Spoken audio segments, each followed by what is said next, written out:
Hey y'all, what's going on? How's everybody today? What it do, ladies and gentlemen? What it do? It's your boy.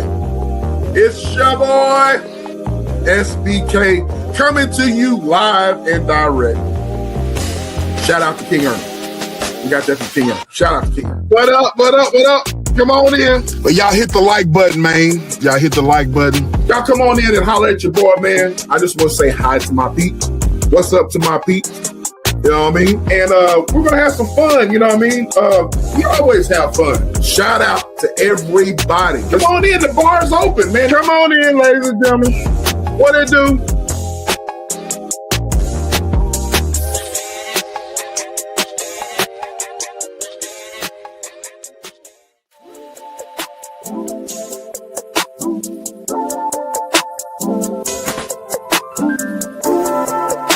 Wow.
Come on in. I'm going to let this play again, man. Give y'all a chance to come on in. The bar is open. Press the like button. Come on in here. Come on in here. Press the like button. The bar is open.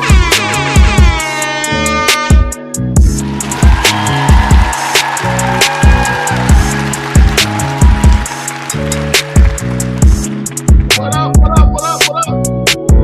What up, people? What up? Happy Saturday. Yeah. Let's get it going. Let's do it.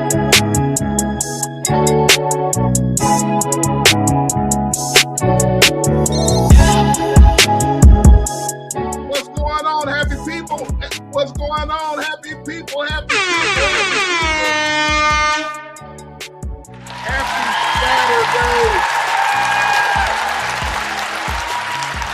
Happy Saturday at the bar with SBK. Can y'all hear me all right? Can y'all hear me all right? Are y'all in there? Give y'all a chance to come on in and press that like button, man. Press that like button. Like, share, subscribe, man. We got a topic for y'all today, man. So I want full participation. You know what I'm saying? Full participation. We got a poll question in the chat, ladies and gentlemen. Poll question in the chat. How are y'all today? You are rocking with your boy SBK. Thank you guys for coming in. Press the like button. We're going to have an exciting show today. You might think we're talking about politics, but really we're not. All right? Really we're not. I'm going to shift it. All right? And we're going to get into that or whatever. But y'all come on in here, man, and press the like button. You might think we're talking about politics, but we're not. You know what I'm saying? We're going to be, it's on the realm of politics, but it's really not about politics. All right? So I need you guys to full participation in the chat. All right? Full participation in the chat. And that's what we're going to be talking about. But this is what we're going to, here, let me show you what we're going to talk about. And this is what we're going to be talking about, ladies and gentlemen. Class versus classless. Class versus classless. We got the Obamas on the left. Grace, humility, and legacy. A lot of people consider the Obamas that they consider them as classy, a classy couple. The president, a classy president. The former first lady, a classy lady. A lot of folks consider them with they exude grace, humility, and legacy. And we'll get into the Obama Presidential Center, you know what I mean? And then you got to my right, the current president, Donald J. Trump. A lot of people say he has no class, no grace, all ego, all money, no class. Big claim, small character. So you guys might think we're talking about politics, but that's not what we're about to talk about, all right? We're not going to really be talking about politics. It's more so about class versus classless. Class versus classless. And I have a poll question, ladies and gentlemen. I have a poll question. And let me get my ugly mug back up here. I have a poll question in the chat.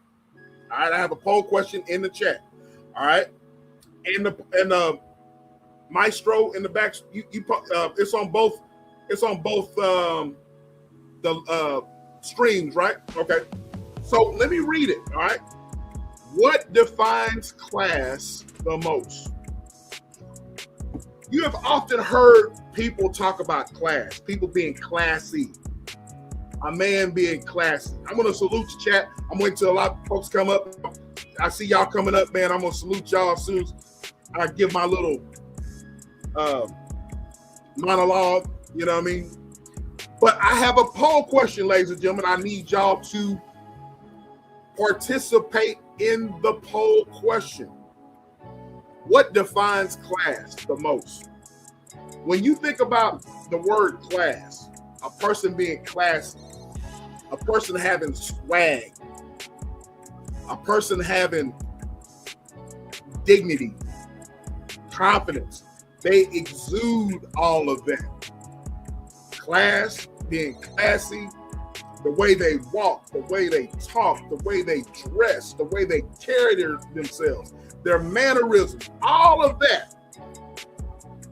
We're going to talk about that. Class, let me show it again. Class versus classless. Pure class, all money, no class. You know what I'm saying?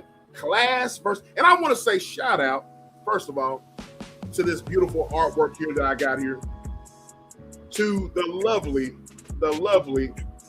my partner in crime, the great Triple S. With the lovely shout out to Triple S for this lovely piece of artwork here. Got me in the middle there, and we got both presidents on the side of me and the first lady. And that's what we're going to be talking about. So answer the poll question, ladies and gentlemen. Answer the poll question. What defines class to you the most? Is it respect? Is it integrity? Is it humility? Or is it character? We're going to get into that. You know what I'm saying? And so first, let me shout out the chat, man. I got home training. Ladies and gentlemen. And I'm going to shout out the chat. So first of all, who we got up in here? We got the lovely, of course, the lovely Thrive and Glow with Joe. And she's welcoming in everybody. Happy Saturday. Appreciate the like, share, and subscribe. You heard what the bestie said. Like, share, and subscribe. We got Simply Deep. What's going on with you? Thank you for coming in. I appreciate you. Thank you for coming in. Shout out to you. Salute. The lovely V is she. Good evening, love. How are you? Well, I hope. Shout out to V is she. My bro, Black P Stone. Salute to you, bro. Salute. Good to see you. Good to see you. And all of you Bushwick watchers, as my sis, it's just ETV, is she always says that, the Bushwick watchers. Shout out to all of y'all. Shout out to all of y'all. Yes, Joe is a great editor as well. Shout out to the lovely Triple S. So, simply, it's just simply asking, so what kinds of conversations you have? Hold your horses there, simply. We're going to get into it. So, having class. Now, look, I want y'all to answer in the chat. When y'all think of class, somebody's got swag. Somebody's got elegance. Somebody that exudes classiness and swag and all of that. Shout out to the queen. I said what I said. Good to see you, love. Good to see you. Oh, you talking? Oh yeah, absolutely, BSG. Absolutely. Shout out to the lovely Triple S. So, I want y'all give me a name in the chat. Y'all just type a name in the chat. Man, woman, you know what I mean? When y'all think of the word class, now I'm talking about these three individuals here. But when we think about someone who has class, has elegance, carries themselves. Thank you. Hey, the lovely DR is in the house. Thank you, love. Thank you. I appreciate you. Thank you. The Bay Area baby's in the house. Thank you. So when you think about class, ladies and gentlemen, throw out a name. Who do y'all think? I don't care if it's, just throw out a name. A Hollywood star or somebody that y'all, women, is there a guy in y'all's life that y'all was like, oh man, I thought that guy he wasn't only just handsome, but he had class, he had elegance,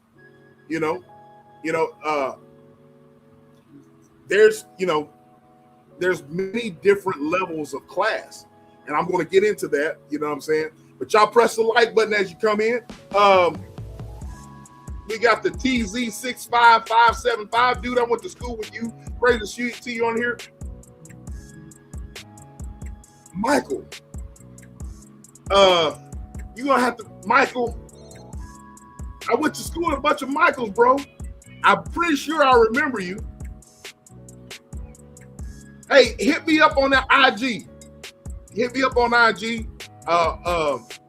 It's the Silverback King. Hit me up on IG. Hit me up on my email and let me know so we can keep in touch. I'm pretty sure I know you. It's Michael. Do you remember? I used to come over to your house every weekend and banged your mom. Oh, okay. So you know what I'm gonna do with you? Oh, you got me on that one right there. Unless somebody gets you.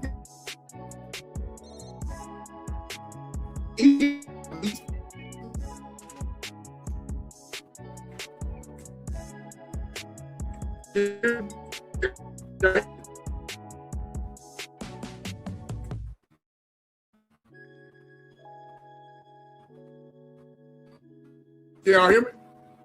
Am I good? Okay. I'm gonna have to ban this one. He's talking about mama jokes and stuff.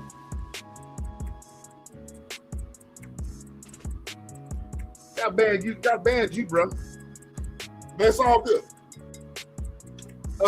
He got me pretty good. He got me pretty damn good. Oh, you blocked him? Okay. So, anyways, yeah, he got me pretty good on that one right there. But see, stuff like that would get somebody out of character.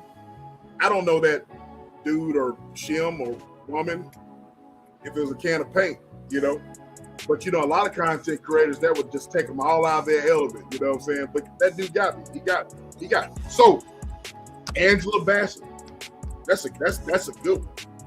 That's a good one. Who else? When y'all think of somebody that's classy, a woman that's classy, you said Angela Bassett. I'm thinking more of Felicia Rashad, Claire Huxtable, aka Claire Huxtable.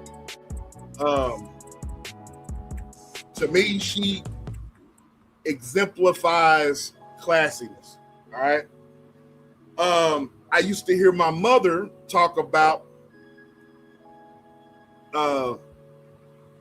Kennedy, John F. Kennedy's wife, that she represented class. You know what I mean? You hear my mom and my grandparents talk about John F. Kennedy's wife. You know, but Felicia Rashad, you know what I'm saying? But I'm gonna play some videos and stuff, and I'm going to drop the link, and we're gonna talk about this, man. Now, you know, when you talk about class, ladies and gentlemen, and you talk about a man or a woman, Michelle Obama, absolutely. We're gonna get into that. We're gonna get into that. We're gonna get into that. I know you got a lot to say about some of the stuff I'm playing. Class is everything? Absolutely, absolutely. So, Jackie Kennedy. Thank you, Bessie. Jackie Kennedy. My mother used to talk about Jackie Kennedy, how she was very classy. You know what I'm saying? But the queen here, I said what I said, was talking about Michelle Obama, and we're going to talk about that. And again, here we go. That's what we're talking about: class versus classless. And I'm going to show you guys a lot of videos and stuff. But let me before I start getting into all of this stuff, right? The reason, and I can have a multitude of shows about having class. I could have a multitude of shows. The reason why I'm having this particular topic is to talk about having class when the world stage is on you. Whenever you're on social media, television, radio, right? Whenever the spotlight is on you publicly, behind the computer, you know what I mean? Whenever you're talking to large groups of people, you know what I mean? As content creators, we have that ability. Do I have a black eye? No, I don't. I don't got black eyes. So with that being said, there's a lot of content creators on here on YouTube that I admire. I admire because the way they talk, they have class, they exude class, they exude confidence. You know what I mean? A few ladies, a couple of guys, you know what I mean? I'll name some names, you know what I'm saying? Even on social media, and we'll get into that. And the reason why I got the Obamas and I got President Trump on here is for a reason, all right? Because these two examples, we could take and we can use it as a form of, it's a teaching moment. It's a teaching moment. It's a teaching moment, right? So I've seen some content creators on here that exude classiness. You know, there's some women on here. You know, to get your point across, to communicate with people, to get people to make them understand how you're coming from. You know, you don't have to yell. You don't have to beat on drums. You don't have to make a spectacle of things. You know what I'm saying? You can get your point across and not really raise your voice. You know what I'm saying? I'm thinking of people like Miss Alice, blessed child of God. Now I'm not just mentioning her name because I rock with her. She rocks with me. Wonderful content creator, but I've never seen Miss Alice online here get out of line. I've never seen her raise her voice. I've never seen her lose her cool. Another person that's in the chat right now, I said what I said. You know, I've seen her talk and she can talk about politics and keep a level head, right? Those are two ladies. You know what I mean? Those are two ladies that, to me, exude class. You know, you can get your point across as a public figure without being an ass, right? Without being rude, you know what I mean? And we'll get into all that stuff, you know what I'm saying? But those two ladies there, you know, thrive and glow with Joe. I'm not just saying that just because I know her personally. When she gets online and when the spotlight is on her, she knows how to just keep it on the topic and be positive. You know what I'm saying? Just be positive. So a gentleman content creator, all these people that I'm naming right now, you know, I rock with them. You know what I mean? But there's a reason why, if I rock with you, if I follow you, there's a reason why I follow you, right? Another guy, another content creator, a brother of a certain age. Y'all go subscribe up to a brother of a certain age. I admire a brother of a certain age. Dude has just a baritone voice, and it's just, when he gets in front of the camera and he talks, he doesn't have to raise his voice. His voice commands what he's trying to convey. You see what I'm saying? So those individuals I just named, or just a couple of people that I just named, that I have noticed that don't really have to make a spectacle of themselves. They show no kind of prideful attitude, you know what I'm saying? But they can get their point across without being brash and not being, you know, not being an ass. I don't know how else to put it. You know what I mean? So we had some names thrown out there. You know, we're going to talk about Michelle Obama. Be as she mentioned Angela Bassett. Yes, talk about a brother of a certain age. You know what I mean? Shout out to my bro. Whenever he talks, it commands respect. You know what I mean? He does not have to raise his voice. He does not have to, you know, that is a man that carries himself with class and dignity. And he's intelligently speaking on topics that matter. You see what I'm saying? So this is a teaching lesson. You know what I mean? This is a teaching lesson. What would you say? Some people are trashy and some are. We're gonna get into that. So I'm gonna share the screen with you guys, and then, but I want you guys to answer that poll question. All right. What defines class the most to you guys? Right? Is it respect, integrity, humility, or character? All right. I want you guys to answer that. So I want to show you something. I want to show you guys something. I thought, you know, this has been a viral. This video with this music in the background has been a viral. Let me put my banner up before what I'm about to show y'all. I thought, you know, y'all have seen this before, but I think it's cool. But I'm gonna play a few videos for you guys. And let me put this put that up. All right.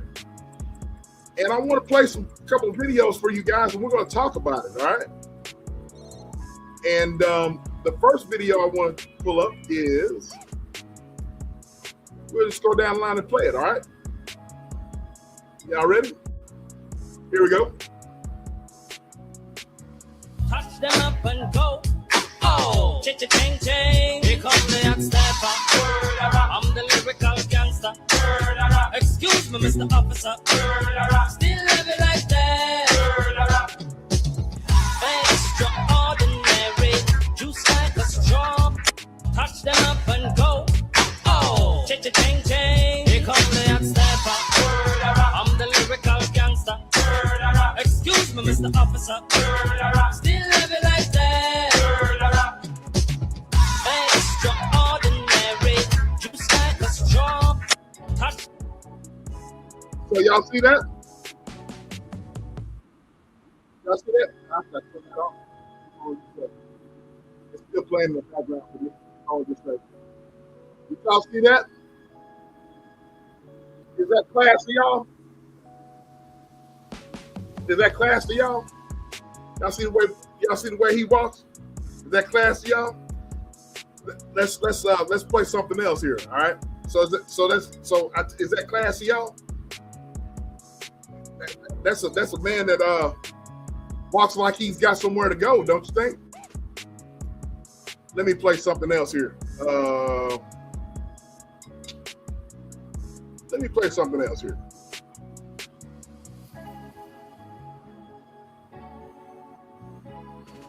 All right, y'all pay attention. Here we go.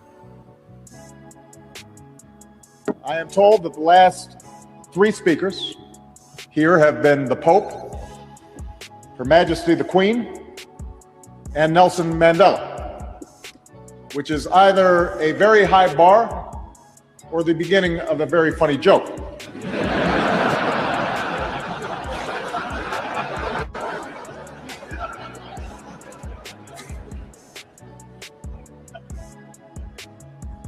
I've come here today to reaffirm one of the oldest, one of the strongest alliances the world has ever known. Deeply grateful to you and Queen Camilla for your extraordinary graciousness. It's a singular privilege to be the first American president welcomed here. And if you think about it, it's a lot of presidents, and this was the second state visit, and that's the first, and maybe that's going to be the last time. I hope it is, actually. Okay. So you see the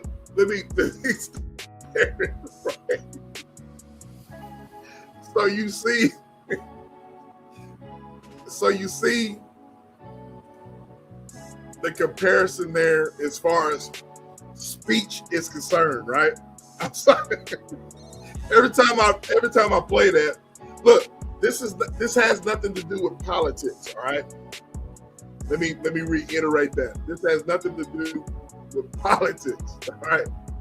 This has everything to do with class. Again, let me refer to what I'm talking about here. Class versus classless.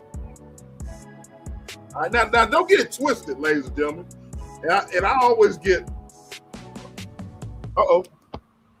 Hey, Gilly, how you doing, love? Good to see you. Good to see you. Thank you for coming through. Thank you for coming through. I'm honored that you come through. Did I miss anybody else? I hope I didn't miss it. I'm going to play that again, all right? But you see the comparisons. One is basically an orator.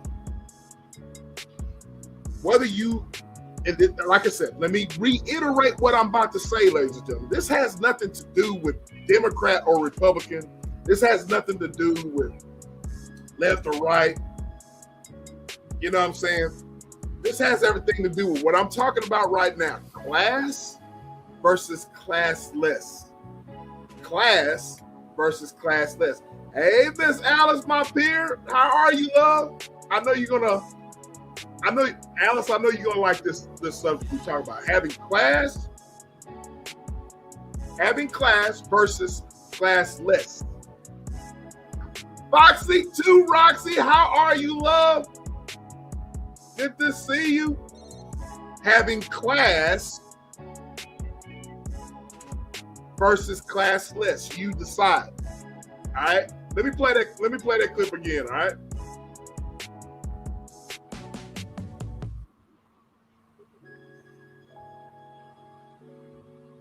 I am told that the last three speakers here have been the Pope, Her Majesty the Queen, and Nelson Mandela, which is either a very high bar or the beginning of a very funny joke.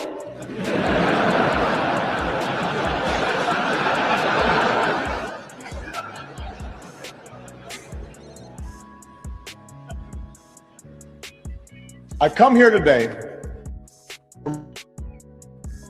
oldest, the strongest alliances the world has ever known.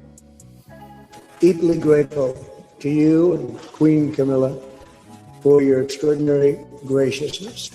It's a singular privilege to be the first American president welcomed here. And if you think about it, it's a lot of presidents, and this was the second state visit, and that's the first, and maybe that's going to be the last time. I hope it is, actually. Okay. Oh, I need to get that one off. Put that in the background for me. You hear me?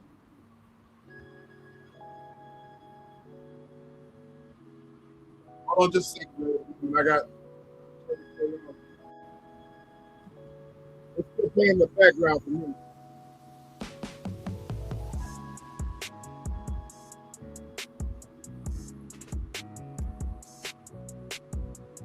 Can y'all hear me?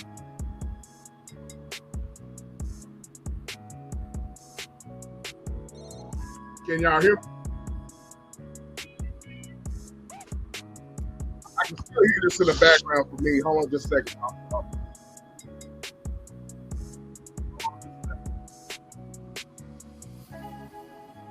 All right, there we go. So, y'all see, can y'all hear me? Can y'all hear me? I'm stuck for some reason.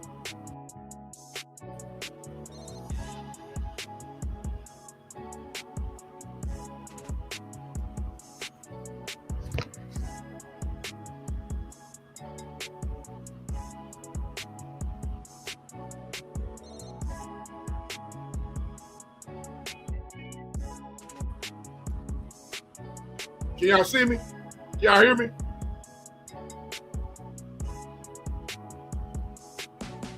Can y'all hear me? Can y'all see me?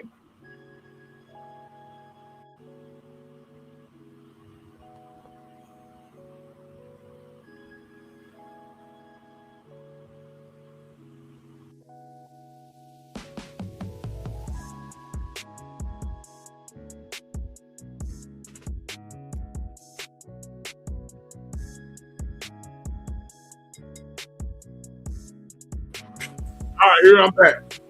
All right, y'all. Sorry. I'm back now. StreamYard is tripping, y'all. StreamYard is tripping. All right. So y'all saw the contrast, right? Y'all saw the contrast. Lisa J. Stocks, how you doing, love? Good to see you. Thank you for coming through. So y'all saw the contrast, right? Let's play some more. I'm gonna play something else for you guys, right? But before I play anything, one guy is an orator. He knows how to speak. He knows how he's got eye contact with his audience. He knows exactly what to say, right? Very witty. Very well spoken. You know what I mean?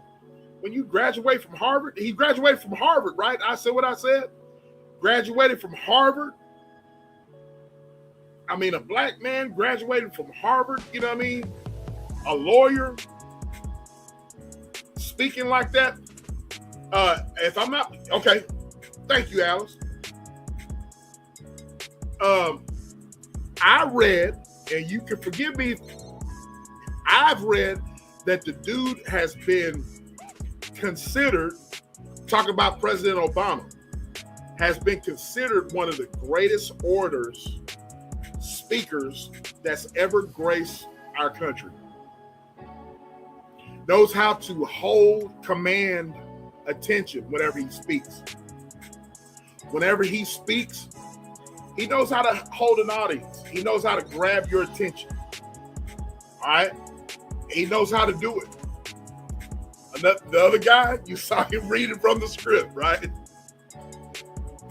You saw him reading from the script. And he's got the Camilla and Prince. You know what I'm saying? He knows, he's reading from the script, right? So let's play some more. Let's play some more contrast, all right? So we're talking about class, ladies and gentlemen. Class versus classless. All right?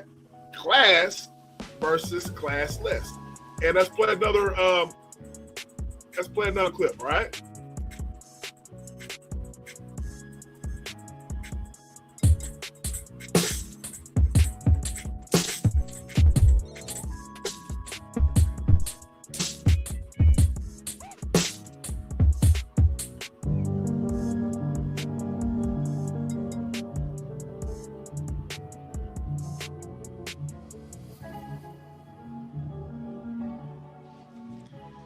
The majority of those who died today were children. Beautiful little kids between the ages of 5 and 10 years old.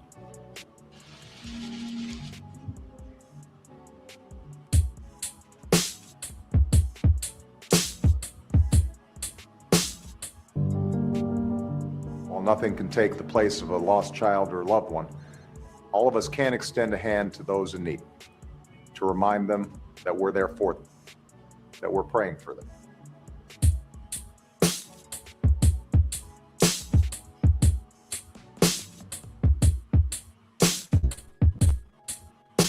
Today we mourn for all of those who lost their lives. We comfort the grieving and the wounded.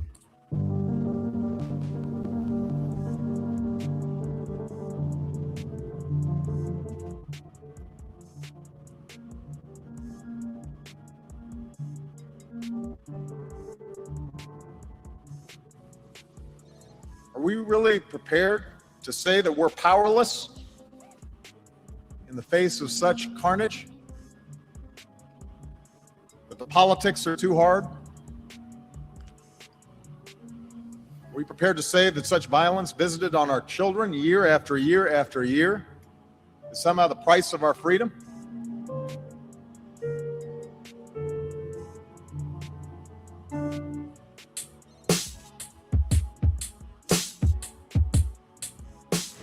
And first responders, everybody. The job they've done is incredible, and I want to congratulate them.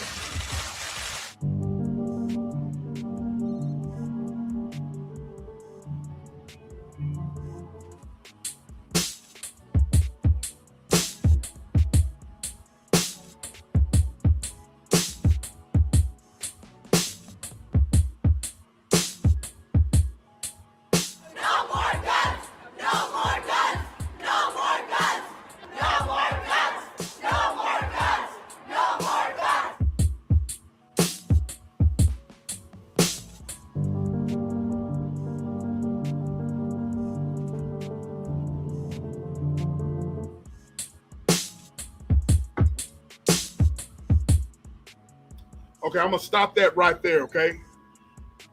I wanted to share this clip right here because of emotional and a tragic event that happened with the Parkland shootings, right?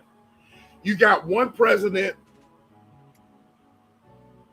that's basically kind of, speaking of Mr. Trump, that's basically kind of like, he doesn't really show emotion. All right. Doesn't really show emotion. And it's basically kind of like he's reading from a script.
Man, I apologize, man.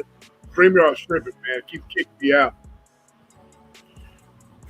So what I was saying was you got two different emotions right there.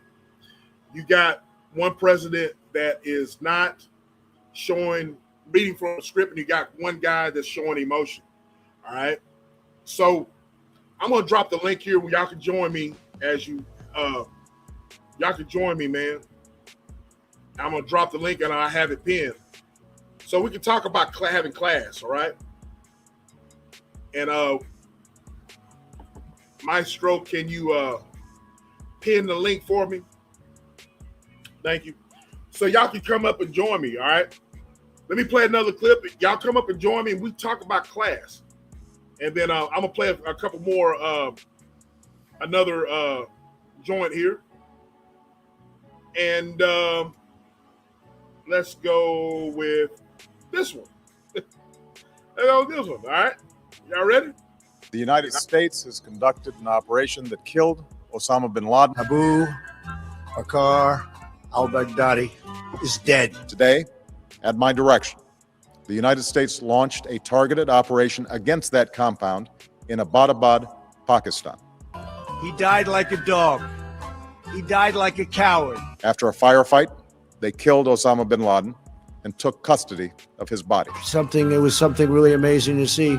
I got to watch it. How did you watch this? Well, I don't want to say how, but we had absolutely perfect, as though you were watching a movie. Tonight, we give thanks to the countless intelligence and counterterrorism professionals who've worked tirelessly to achieve this outcome. Died like a coward.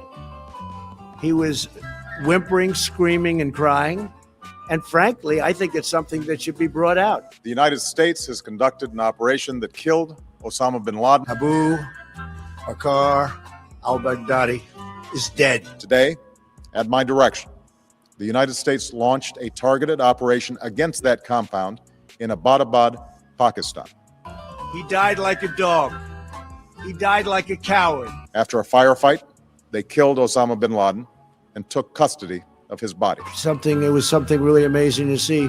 I got to watch it. How did you watch this? Well, I don't want to say how, but we had absolutely perfect, as though you were watching a movie. Tonight, we give thanks to the countless intelligence and counterterrorism professionals who've worked tirelessly to achieve this outcome. Died like a coward. He was whimpering, screaming, and crying. And frankly, I think it's something that should be brought out. The United States. Okay, one more time. Look, I'm sorry, ladies and gentlemen. I'm like you, Joe. I think it's hilarious. I gotta play it again. Y'all should see Joe in the background, back here in the back. She's in the background. Abdul Bakr.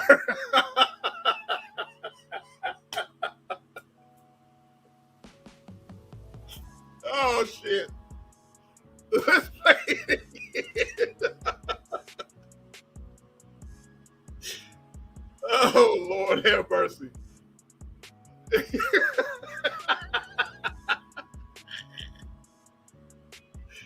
Oh my God. The United States has conducted an operation that killed Osama bin Laden. Abu Bakr al-Baghdadi is dead. Today, at my direction, the United States launched a targeted operation against that compound in Abbottabad, Pakistan. He died like a dog. He died like a coward. After a firefight, they killed Osama bin Laden and took custody of his body. It was something really amazing to see. I got to watch it. How did you watch this? Well, I don't want to say how, but we had absolutely perfect, as though you were watching a movie. Tonight, we give thanks to the countless intelligence and counterterrorism professionals who've worked tirelessly to achieve this outcome. Died like a coward. He was whimpering, screaming, and crying. And frankly, I think it's something that should be brought out. The United States has. Hey, we got to listen to him. We got to listen to him the way he pronounces the name again, and then we'll. Conducted an operation that killed Osama bin Laden. Abu Bakr al-Baghdadi is dead. Today. So there you have it, ladies and gentlemen. There you have it. You have one gentleman that can convey his message in a very professional and classy way.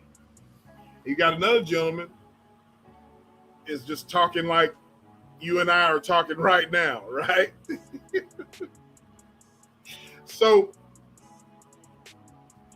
class, ladies and gentlemen, class.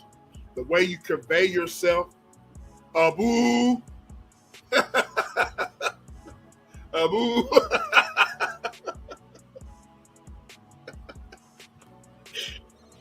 I'm start, Alice, you're gonna make me play it again. But the link is pinned. Joe, you might as well come on up. You might as well come on up. Quit playing. Quit playing. You might as well come on up. Come on up. Shanice, is Shanice in here? Shanice is in the building. I gotta give you a reach since you're the sweet Shanice. Shanice, I cannot find you. For some reason, you hiding from me, girl. I cannot find you. I cannot find you on YouTube. Whenever I try to tag you, I cannot find you. You hide me. You hide me. Look at Jen J. Look at Jen J. Abu, Assad. Shout out to Jen J. Shout out to Shanice, my younger peer. I'm going to get in trouble for that. Let me play something else. We're talking about class, ladies and gentlemen. We're talking about class and classless. All right? So y'all see how the comparisons, there's no comparisons when it comes to the way you convey your message. There's no comparisons with the way you share emotion or you exude your emotion, right? So let's play something else, all right? The link is pinned. I need you guys to come on up, and there's a poll question, and I need you guys to answer the poll question, all right? Let's play this one, all right? Did I already play this one? Enjoyed working with all of you. That does not, of course, mean that I've enjoyed every story that you have filed, but that's the point of this relationship. They'll take a great story and they'll make it bad. See, I think that's really illegal, personally. You're not supposed to be sycophants. You're supposed to be skeptics. You're supposed to ask me tough questions. So why do you blame the Biden administration? Because they let him in. Are you stupid? Are you a stupid person? Because they came into on a plane.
Sorry. I'm sorry. Trump playing Trump has really done a number on me.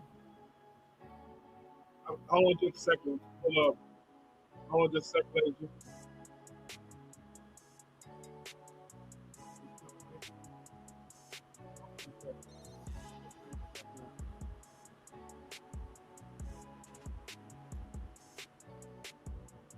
There we go. All right.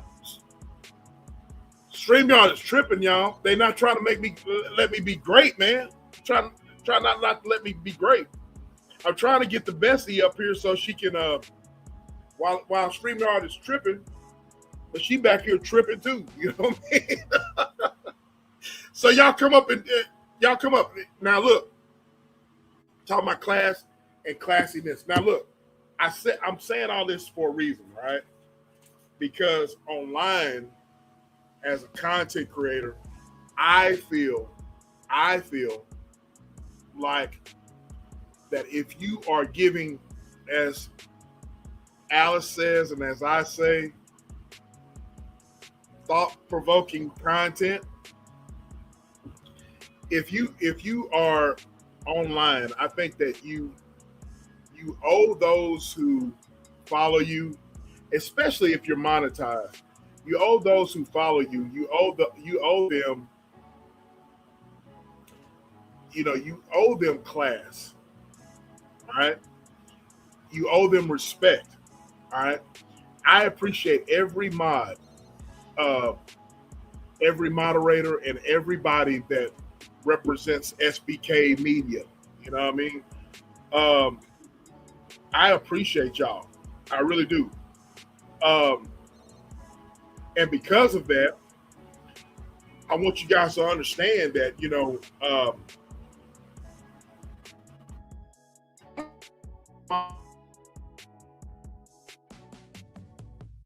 understand that, that people as content creators, they don't necessarily act like content creators. Let's just be honest. There's a lot of content that's really not content, that's trash. You know what I mean?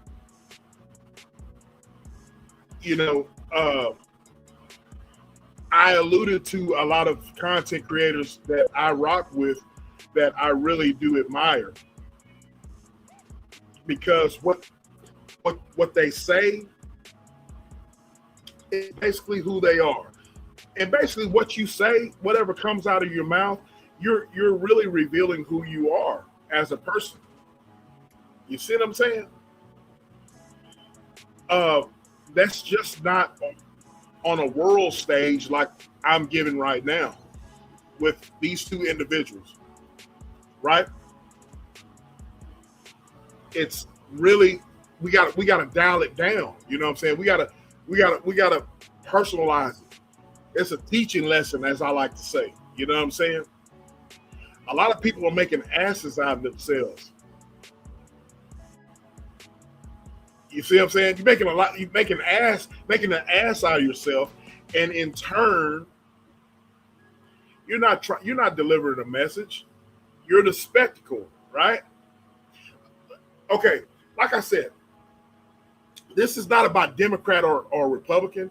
This is about class versus classless. The thing I'm trying to give to you guys is this. When you got a president that in his own cabinet, in his own MAGA regime, if you want to call it, you got a president, I'm just going to be honest with you, he shits on himself, he farts, he stumbles and falls, makes fun of reporters. I'm going to get into that. You shit on yourself, you fart, all on camera. All on camera. You're shitting on yourself, you're farting, you can't hold your bowels, right? All on camera. You made fun of a past president for sleeping, and it's clear that you have sleeping issue. You have an issue. You have heart issues. All right?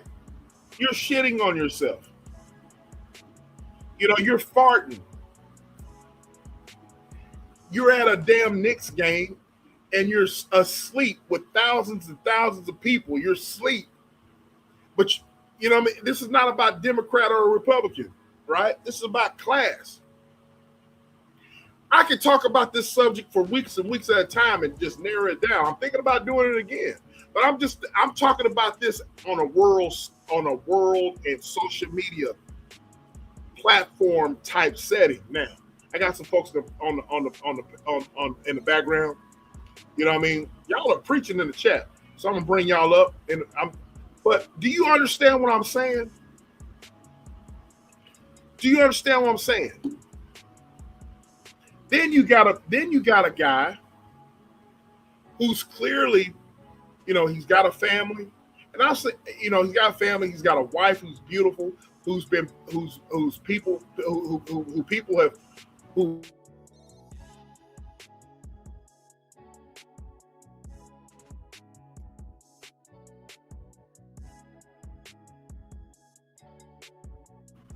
Can y'all hear me? They clap back in a classy type way.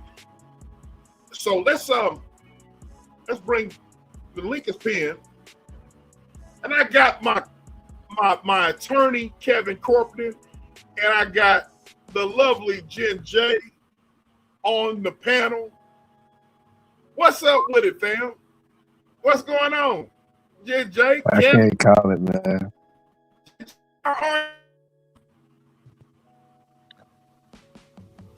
Come off mute, sweetheart. You're on mute. Okay. Say something. Say something. Say something, Jen J. Are you there? Jen J, speak to me, Jen J.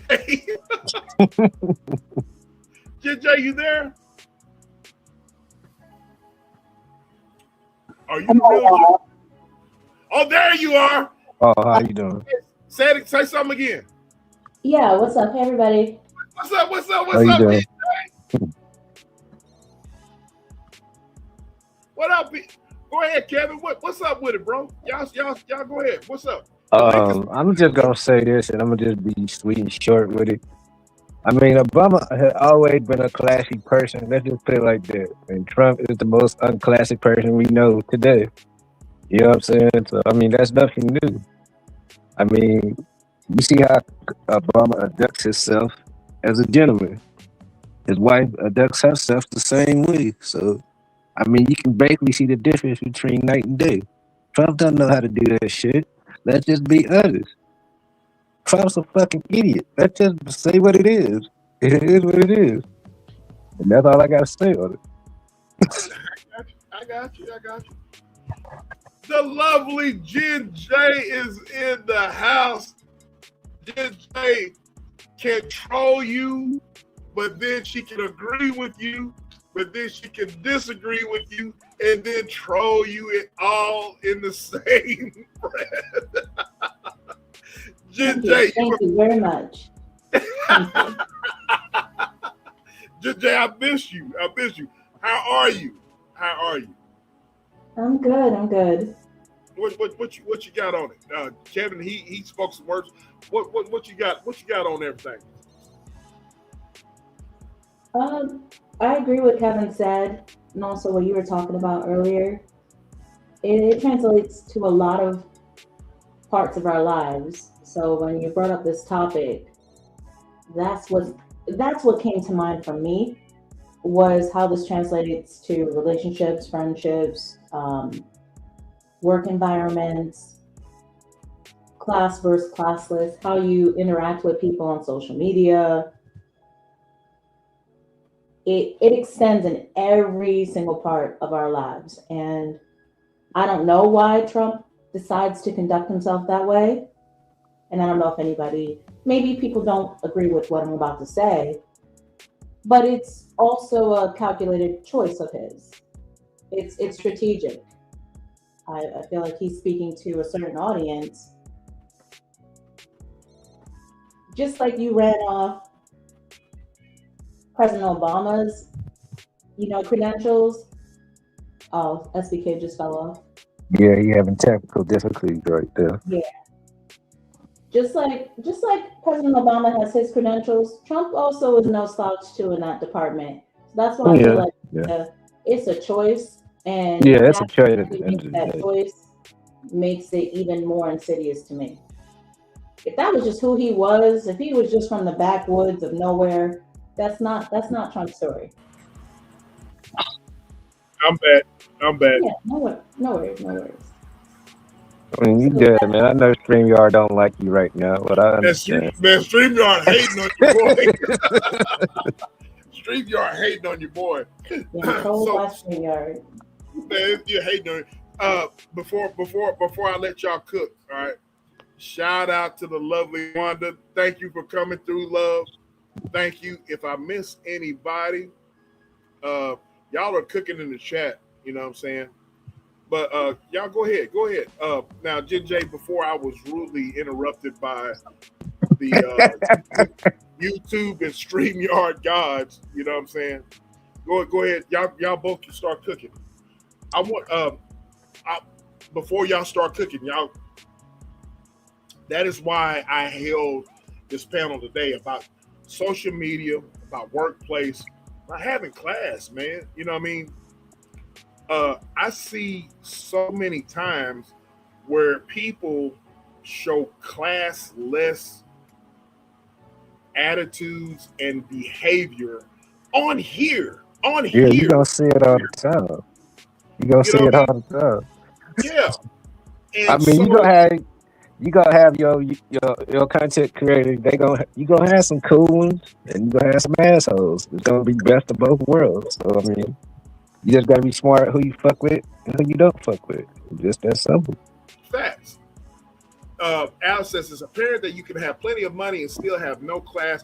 I have that in my sermon notes. Pierre. I mean, she makes a valid point. She's very much right on that. Yeah. So I want to ask y'all too. What was y'all's answer to the poll question? You know what I'm saying? If y'all and I'm going to read it. I'm gonna start with you, Jen J. So what defines class the most to you? Is it respect, integrity, humility, and character, or character? What is your answer on that? And I want your give me your reason for your answer. For that poll question, for me, it was character, because that's what came to mind when I think, even when I think of Trump. I think of someone who lacks good character. No amount of money can change that. Nothing. That's what came to mind. And the reason why is character is part of who you are, and it doesn't matter what side of the aisle you're on, what type of I won't say that. I'm kind of being choosy with my words. No, this is the bar, JJ. JJ, this is the bar. You know your boy, man. There's no, your voice belongs in the conversation, so you're not muffled here. So go ahead. I think certain things are not instilled at a young age, and people can go through adulthood into the casket without forming any sense of class, character, anything. That's all I'll say. I agree. I totally agree. We have the lovely, the beautiful Foxy to Roxy in the building. What's going on, love? Hello, everyone. How you doing? What you got on it? StreamYard's hating on your boy, Foxy. I know. I see it. Whenever you talk about Orange Man, that's what start happening with StreamYard. Yeah. I know. But what I want to say is, just like me, if I come on here and we're like open at the bar, we being ourselves, I can talk like this. You sure but when you're representing a country, or you representing something with some status, you got to carry yourself with class. That's what I changed to. Hello, how are you? This is Cheryl. How you doing? Da da da da da da da da da da. Just using a name.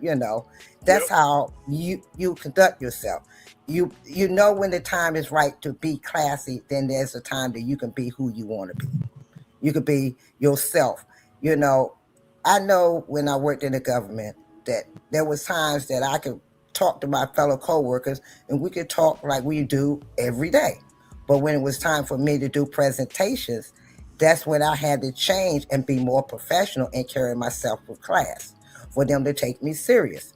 And that's the problem difference between Obama and Trump. Trump is talking like, he's from the hood and the street, don't give a roots poops to nothing. Well, let me say it like this: trailer park. He talking trailer park. He ain't talking the hood. Hoods, even some of the people in the hood got more class than he had. Yeah. He talking more trailer park with that dumb stuff. Look at the White House now. I live in DC, and I went down there and looked to see what we look like. It's terrible down there now. I mean, really terrible. They got the tarp over where his name used to be. They won't take that down. Where it used to be green grass and this epic center in the middle of the yard where the White House is now ball grass, like, no grass there at all now. It's just little pieces of grass and dirt. He done messed that up. Where the basketball court is, they done took that up. It's terrible back there where the basketball court is. They haven't even smoothed that out to make it look decent. Where the flower garden used to be, the concrete is all bumped up and messed up, look like it ain't even, smooth. It just looked trashy around the White House altogether. And this is a place where people come to tour the White House and everything, and it looks totally trashy. When I say trashy, it's embarrassing to even say you're from DC. Right. I know you can speak on that, but I want to play something. I want to read y'all's comments, all right? And I want you two ladies. I want you two ladies to comment on. I'm gonna play a clip, all right? But I want to read a starred comment that you put, Foxy. You said, same as Michelle Obama and Orange Man's wife. One is classy and the other is trashy. Now look, I want to play a clip. All right, I want to play a clip that I want you guys to respond to. I want full participation in the chat, ladies and gentlemen. And I want you guys on the panel.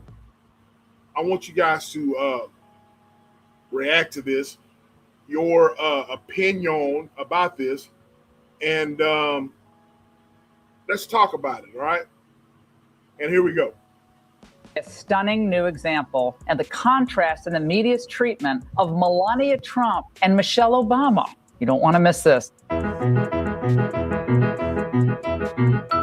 Michelle, Merchant of Death Obama. The bitter half of the Obama administration. Maybe we should call her Lady Michelle Obama, like we have a king and queen. Michelle Obama is so like the Duchess when she speaks kind of about. Annoying, she is. By the way, they're not she just be eating. She needs to drop a few. Melania Trump is spectacular in every way, and she is a dazzling representative of the United States. She is a woman of strength and should be revered, not made fun of. The woman is beautiful inside and out. Melania Trump is one of the classiest, most elegant, smartest women I know. And it's impossible for people not to have the pants charmed off of them when she shows up. America and the world seems to have fallen in love with the First Lady, Melania Trump.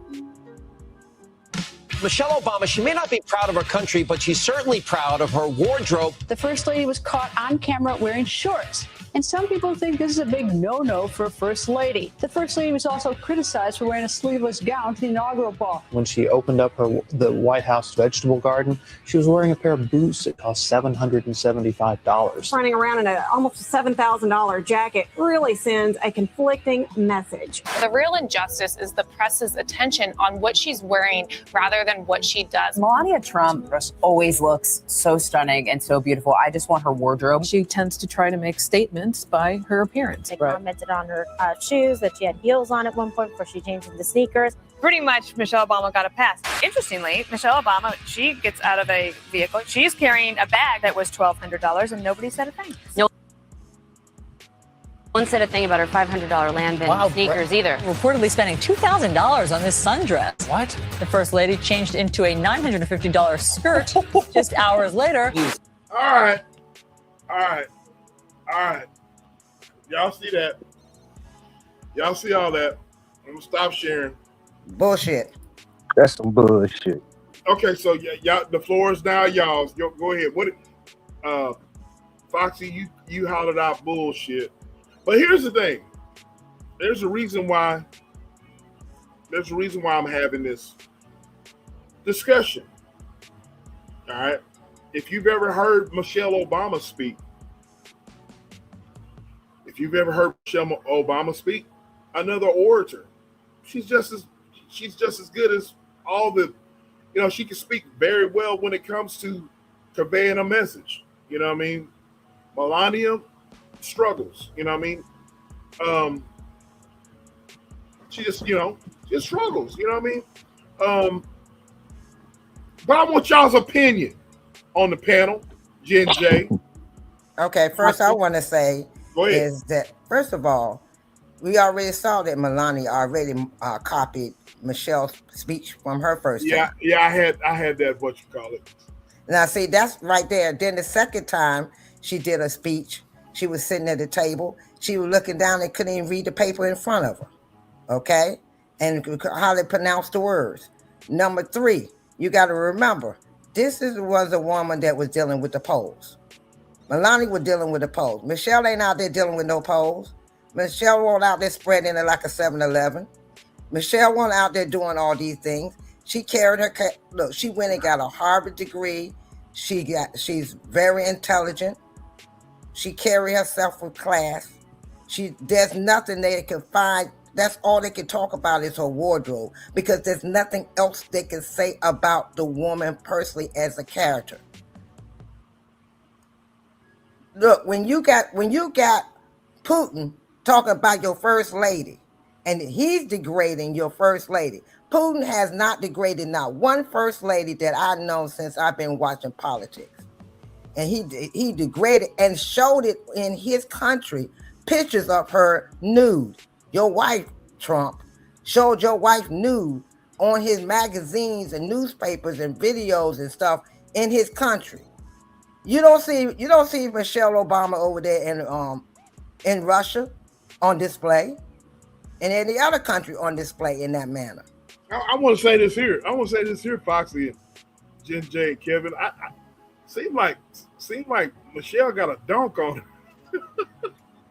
Oh yeah, girlfriend built. She built like a brick house. Yeah, she's special. I'm gonna say that much. She's special. Melania's got a swimsuit edition type. Jenny got swimsuit. That's a string. Yeah, I'm gonna be a gentleman right now because it's too late up here. But when you get to me, I'm gonna really let you know how I feel about that. Hey Kevin, it ain't nothing I heard from SBK and the look, and don't forget transaction. Remember Kevin, transaction? Yeah. So there's nothing you could say, Kevin, that ain't gonna surprise me. But I'm gonna let you go ahead and cook. Jay, you remember that song, the Fatty Girl. I feel like the reason why I said bullshit really, because I see what the fuck they doing. This is victim blaming all the way the fuck around. They looking at it like, okay, black versus white. Oh, she's more elegant than all. Bullshit. We know what the fuck Trump wife is. She a hoe. Just say it. She a hoe. Just fucking say it. I don't know why people scared to say that shit. It is what it is. She a hoe. That's all it is. She's a straight hoe. Yeah, I said it. If they go ban me, I don't give a fuck. Straight up. Obama, like I said, Obama. She was, look, his wife was a 7-Eleven, open 24/7. She the biggest hoe they is. That's why Trump with her, because he only fuck with hoes. He ain't gonna fuck with nobody that got class like that. Let's just be honest. The ones that he did have class, he dogged the hell out of them till one of them is buried. Look, he hated her so bad, he put her at the end of a golf course. He didn't even put her in the cemetery.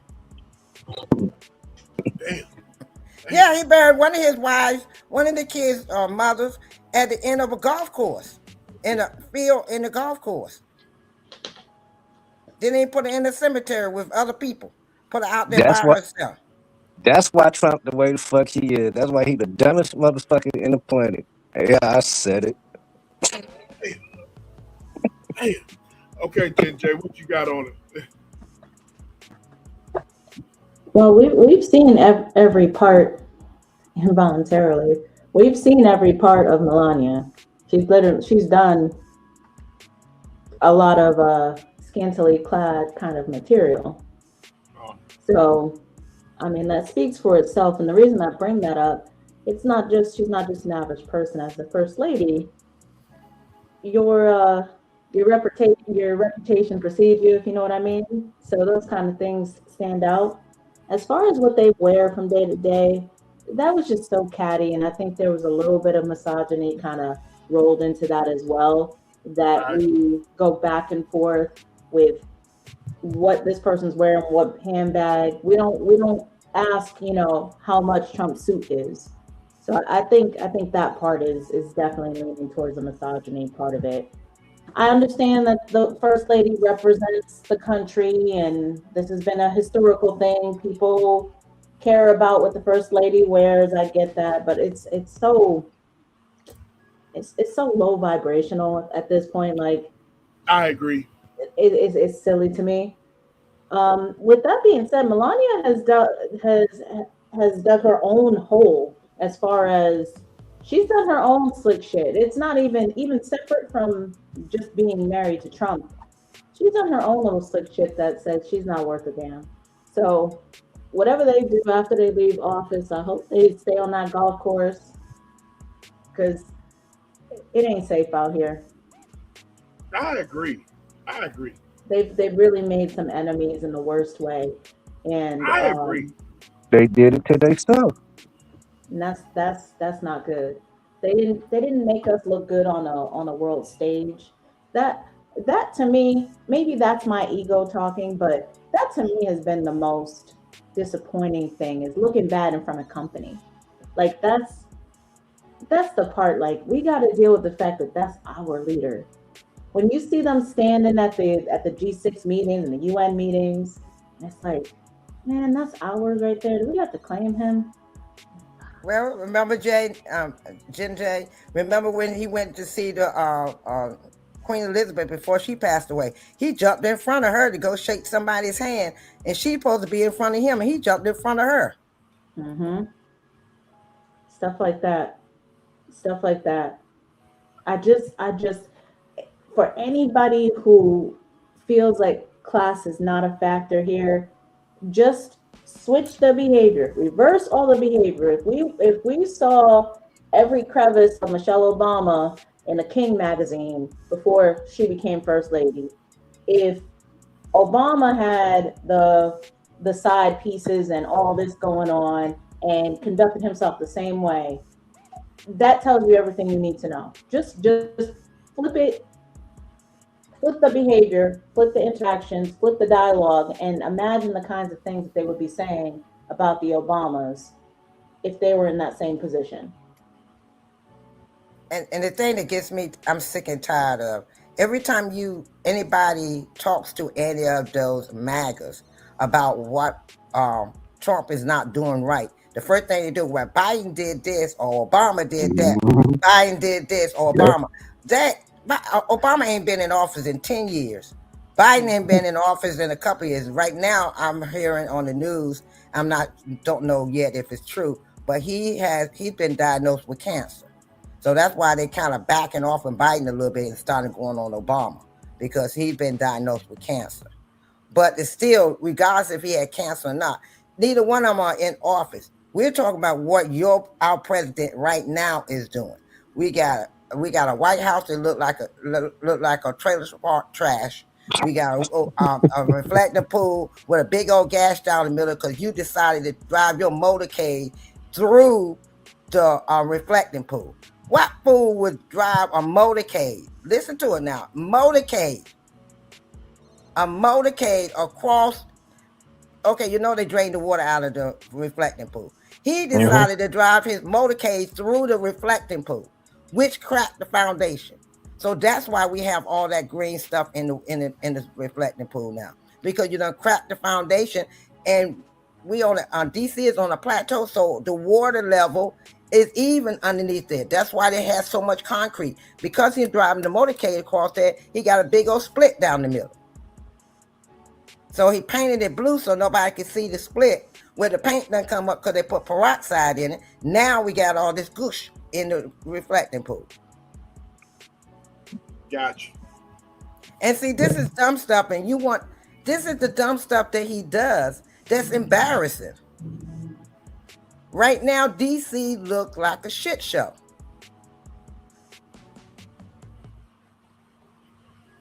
Yeah, Joe says Biden has stage 4 aggressive metastatic prostate cancer. That's what I heard. So they kind of backed off Biden a little bit more. So remember, they were Biden. Now they're going after Obama because of him being diagnosed with cancer. So, you know, I guess his panel done told him, calm it down a little bit about Biden because, you know, this man is really sick right now. And he is stage 4. So he's snap of a finger from, you know, going into a transitional stage with stage 4 because there's no reversal for that. And there's no... You know, so he's really, really sick. But my thing is, regardless if he was sick or not, Biden is not in office. No, he's not. He's not in office. Obama ain't been in office in 10 years. So how you going to blame them when this is going on now? The people, we don't have insurance. A lot of people don't have insurance. The farmers don't have farms anymore. A lot of the cattle is not being done where we can get fresh meat. We can now, because of the what's going on with the Strait of Hormuz, we ain't even getting the meats from China, which we were getting. Now we got to get it from Mexico because you don't block the stuff from China. These are the things that the people are not looking at. And I looked at a man today who challenged 10 people that were Republicans, MAGA Republicans. And if y'all had heard the stupidest stuff that came out of all 10 of their faces in regards to how they was protecting this man and how they try to make this man seem like he's almost God. It is pathetic. I mean, it's ignorant information. And then you look at Obama, where we knew where we stood. We know that he went ahead and got bin Laden. He did what he gonna do. He handled it with class. The young people that got, was unalive. He went to see them, went down in to meet the families, talk to them about it, ask what he can do.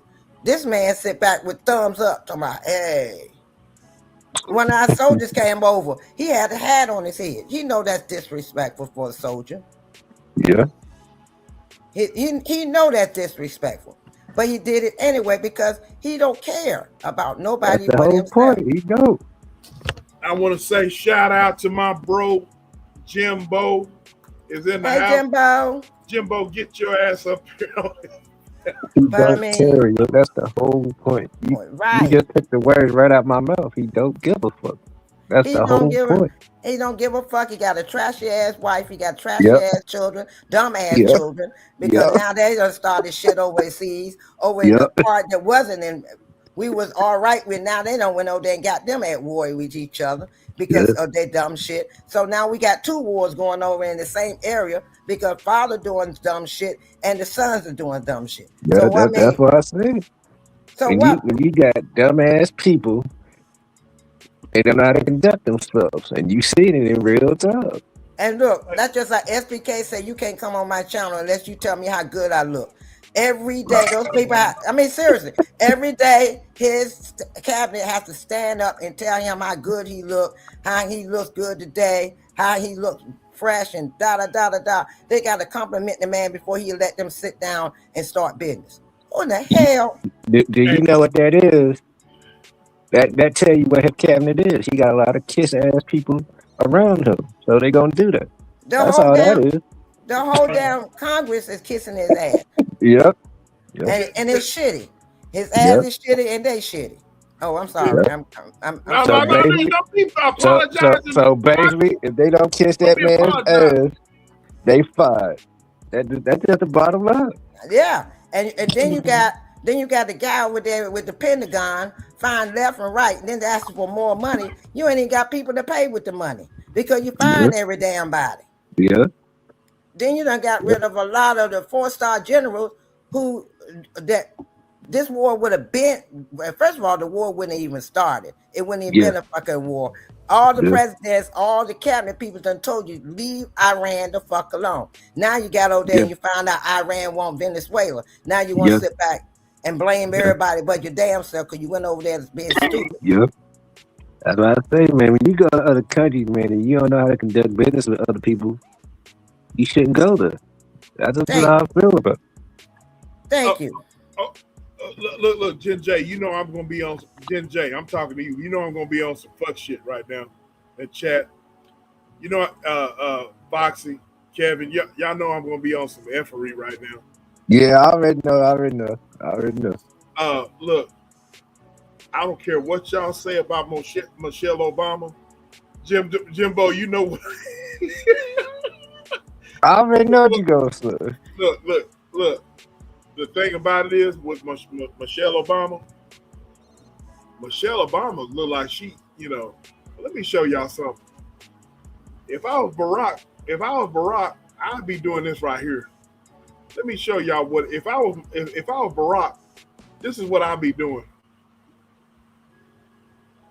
Uh-oh.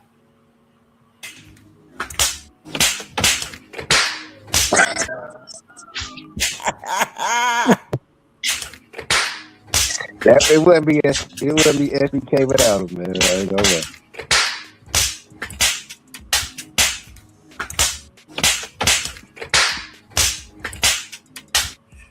I'm just saying. I understand. I'm just saying. Look, he must have been doing something right. He still got it. She got two children. They grown. Yeah. So they got an empty nest. So they really getting it in. Yeah. Jen J, you know your boy, man. I gotta be on some effery right now. Alice, I'm sorry. Get him, Alice. Get him. Alice, I'm just yeah, she gonna stay on your neck.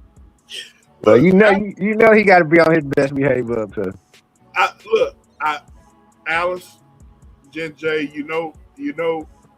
Alice, your peer is working on himself, but the flesh sometimes takes over. Hell yeah. Yeah, he ain't lying. Especially if I drink any brown liquor, I'm in trouble.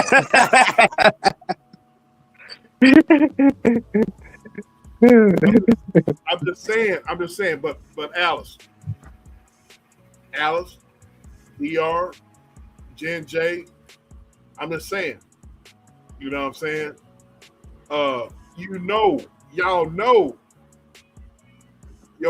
know Barack was doing that. Yeah. He probably doing it now. He doing it more now because he ain't got to worry about running the country. Look, empty nest, and God bless their mothers. Both of their mothers have passed on, but he got an empty nest, so he getting it in royally now. Yeah. He's talking about, come back here, Michelle. Yeah.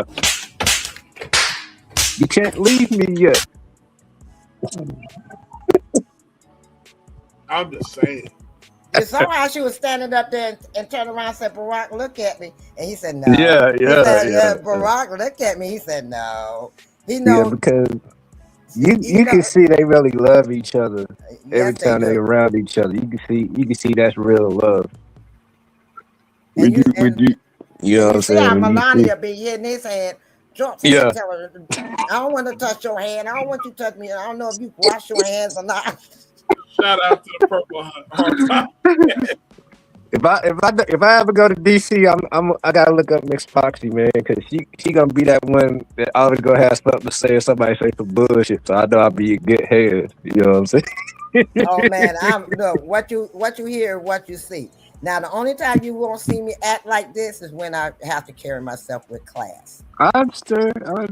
But when you want to see me for who I am, this is who I am.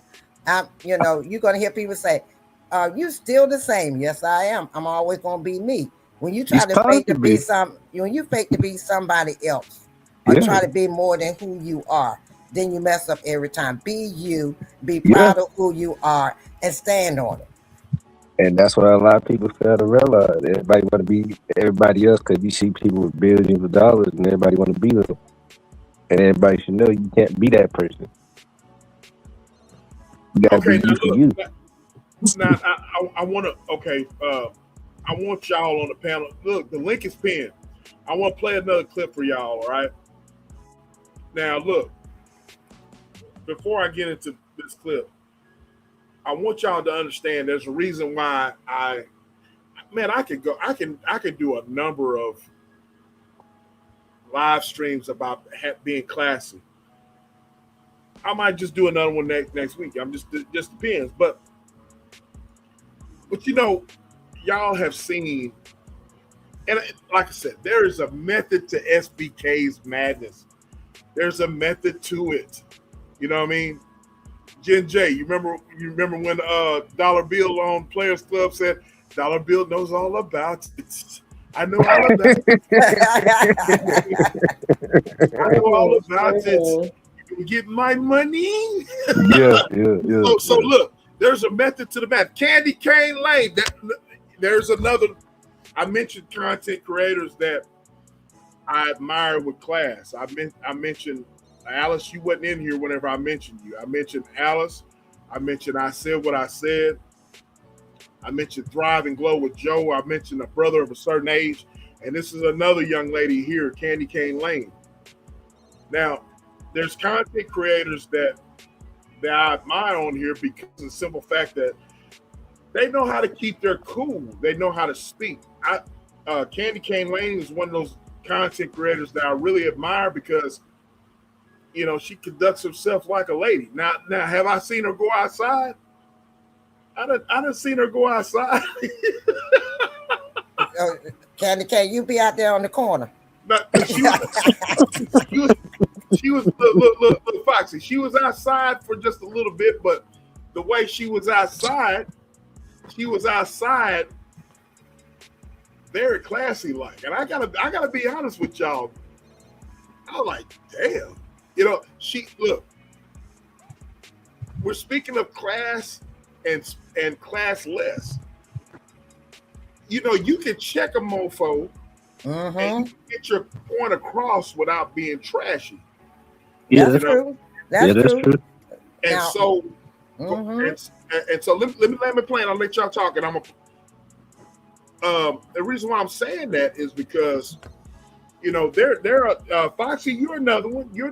Love. You know, but Candy Cane Lane, I've noticed. You know, she's very. You know, I admire her because of the fact that she can talk intelligently, can convey her message, can speak very intelligent, has very intelligent conversations. But when it's time to check somebody and check disrespect, I love when a lady can check disrespect and still be a lady. You see what I'm saying? Did y'all notice how Michelle Obama and Barack, but particularly Michelle, at the Presidential Library Center, Obama Center or whatever, how she kind of like threw subliminals out, but did it in an intelligent and just a excellent way. You know what I mean?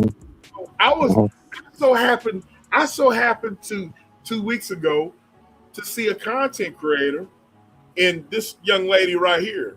This young lady right here.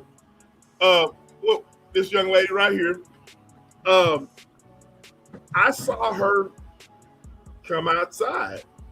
You know what I mean?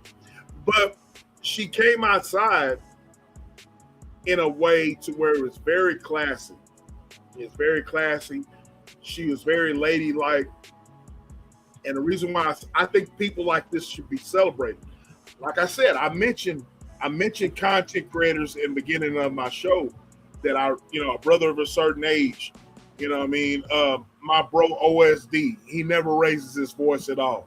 You know what I'm saying? My boy OSD I connect with that dude because he's, he never raises his voice at all. You know what I'm saying? That's my boy. You know what I mean? Miss Alice, Joe, Foxy. I said what I said. Candy Cane Lane. You know what I mean? So, but Candy Cane Lane came outside, y'all. Came outside. This one right here, this one right here, Via she comes outside and has that sweet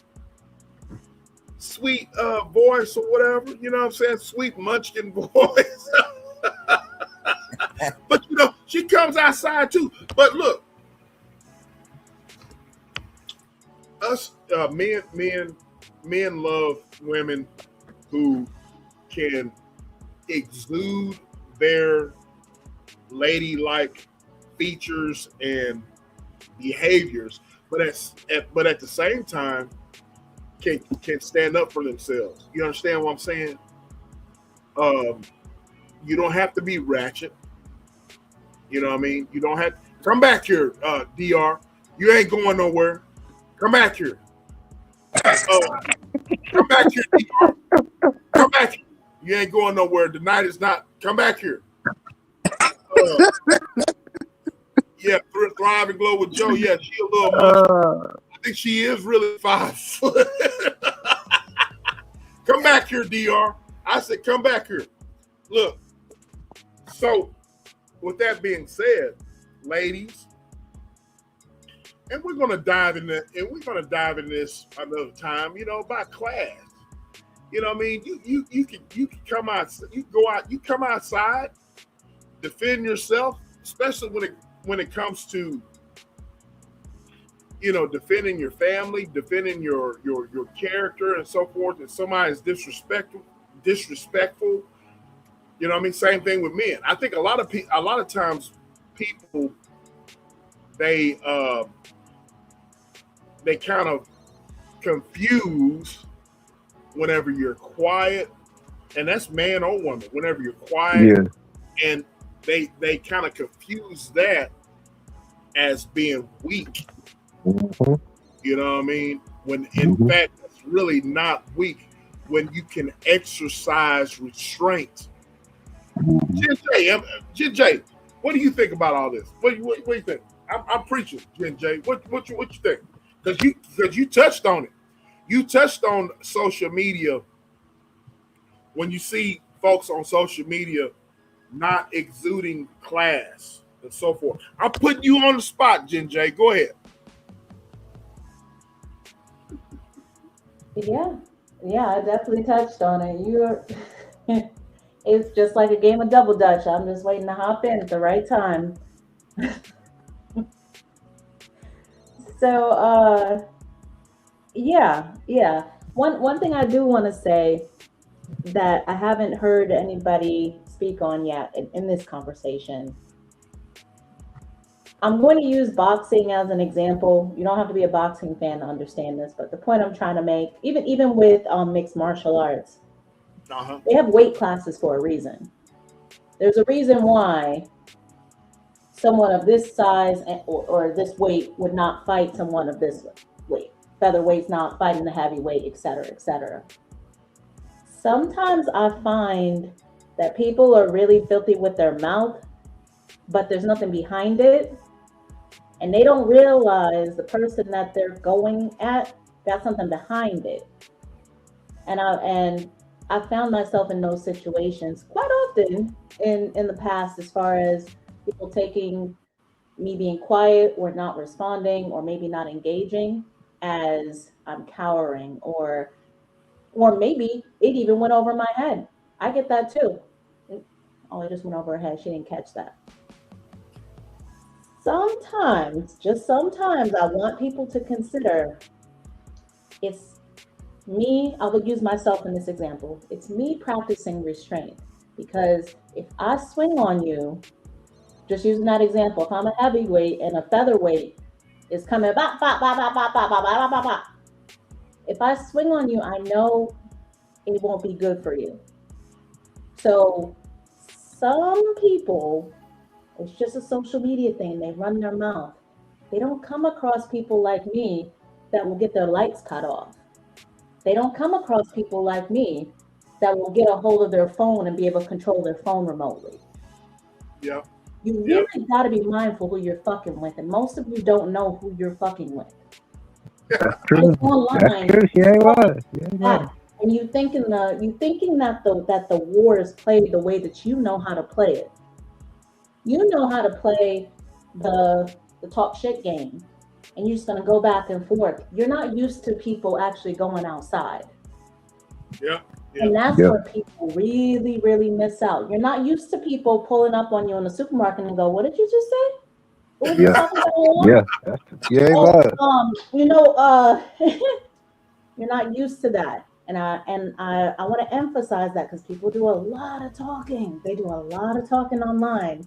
And one thing I'll add about class, let me also mention, you can easily point out a person a person that is classless because they don't even attack your arguments, they just attack you.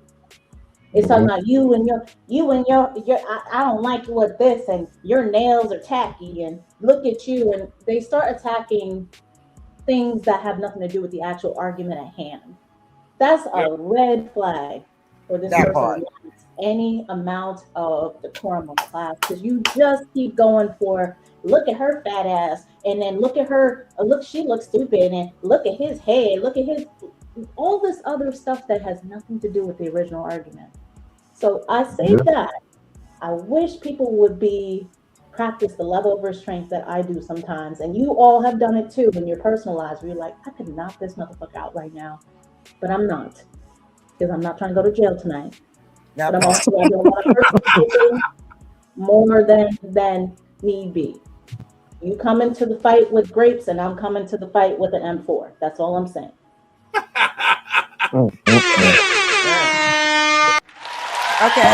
All I'm gonna say,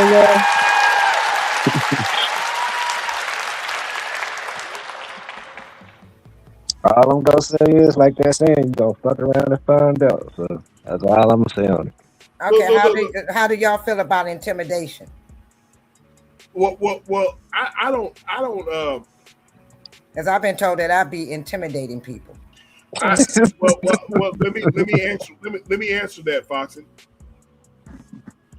I walk around this bitch almost 300 pounds.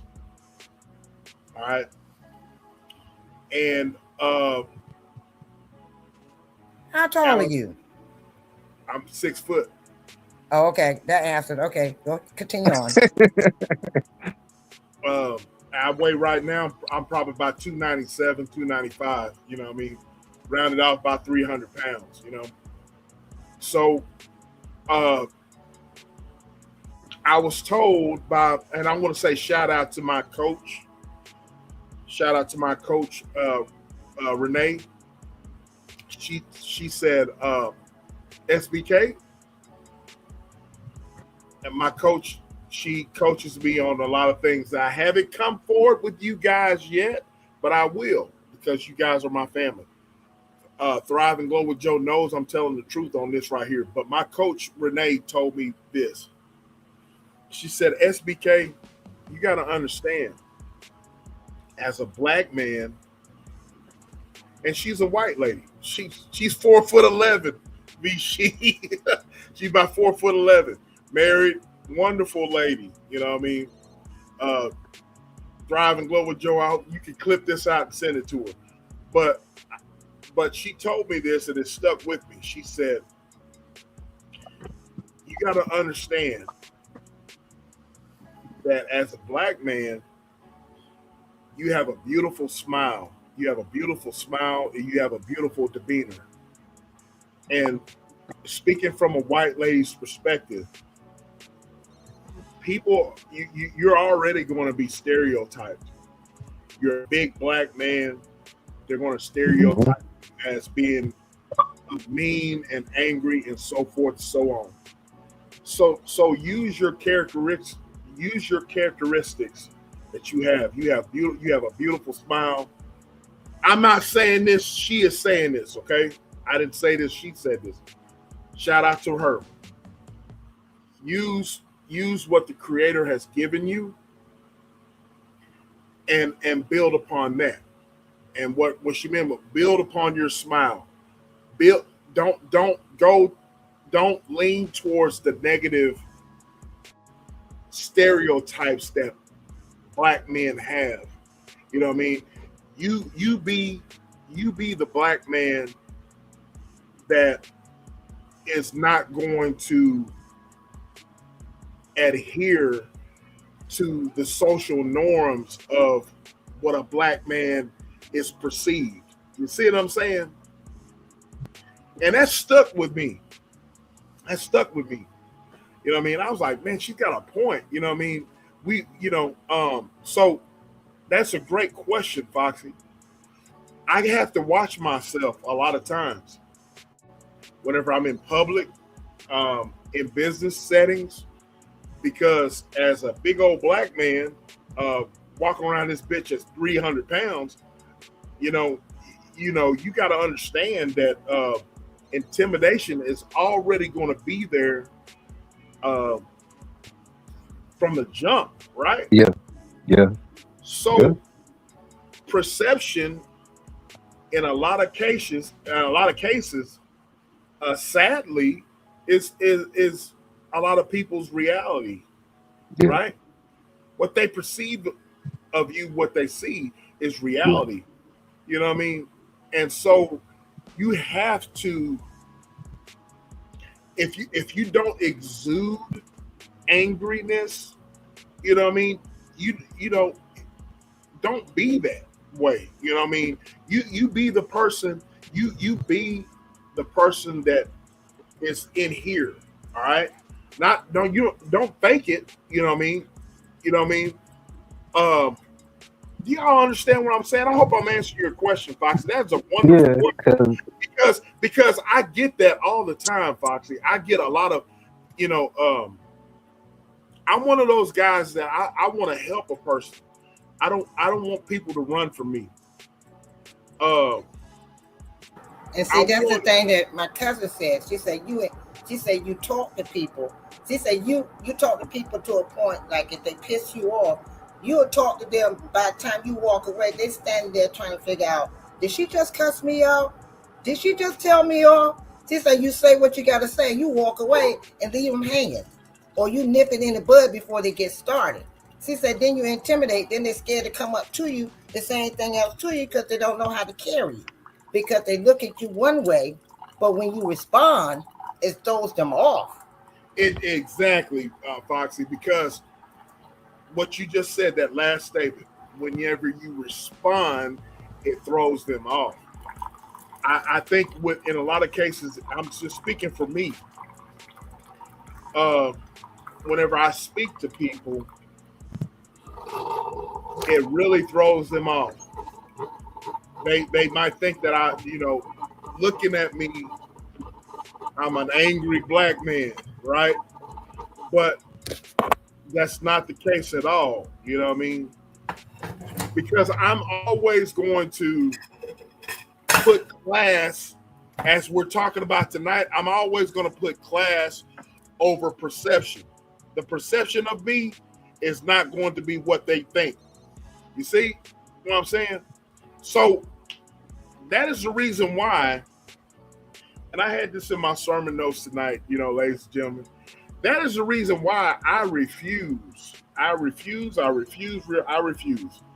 On this social media thing, I'm not going to respond to people that come after me. Have I had people come after me on social media? Hell yeah. You know what I mean? Have I had people throw out subliminal shots, diss me on here? Absolutely. You know what I mean? Absolutely. But, no response is the best response, ladies and gentlemen. Yeah, that's true. Yeah, that's true. And see, I'm a very petite person. Y'all know I'm I'm always laughing, having you laughing and stuff. So they see that I'm a pleasant, nice person. I laugh all the time. I'm a petite person. But then when I go out, as you say, outside, they look at me like, whoa, what happened? because they think that they could keep talking to you a certain way, Yeah. and you're just going to keep letting them do it. And then when I break it down to them in a way that they won't expect it, I don't like Jay said, you ain't got to cuss a person out, but you can tell them where you stand and leave them stand there. Now, did you figure it out? Do you understand me now? Did I make it perfectly clear for you? I just want to make sure that we're on the same level, on the same page, because I'm trying to stay, as I tell everybody, I try to stay at Foxy. Please don't let me go to Roxy. Roxy has no class. She has no class. Foxy is the one that you want to talk to. This is the one that can reason with you. This is the one that can get the point across and don't have to say not one cuss word and let you know I mean business. But then if you keep on to a point that Roxy come out, then that's a whole different ball game and then I'm like, Jen J, I'm about to knock your block off. I see nothing but red from there. I don't know about y'all, but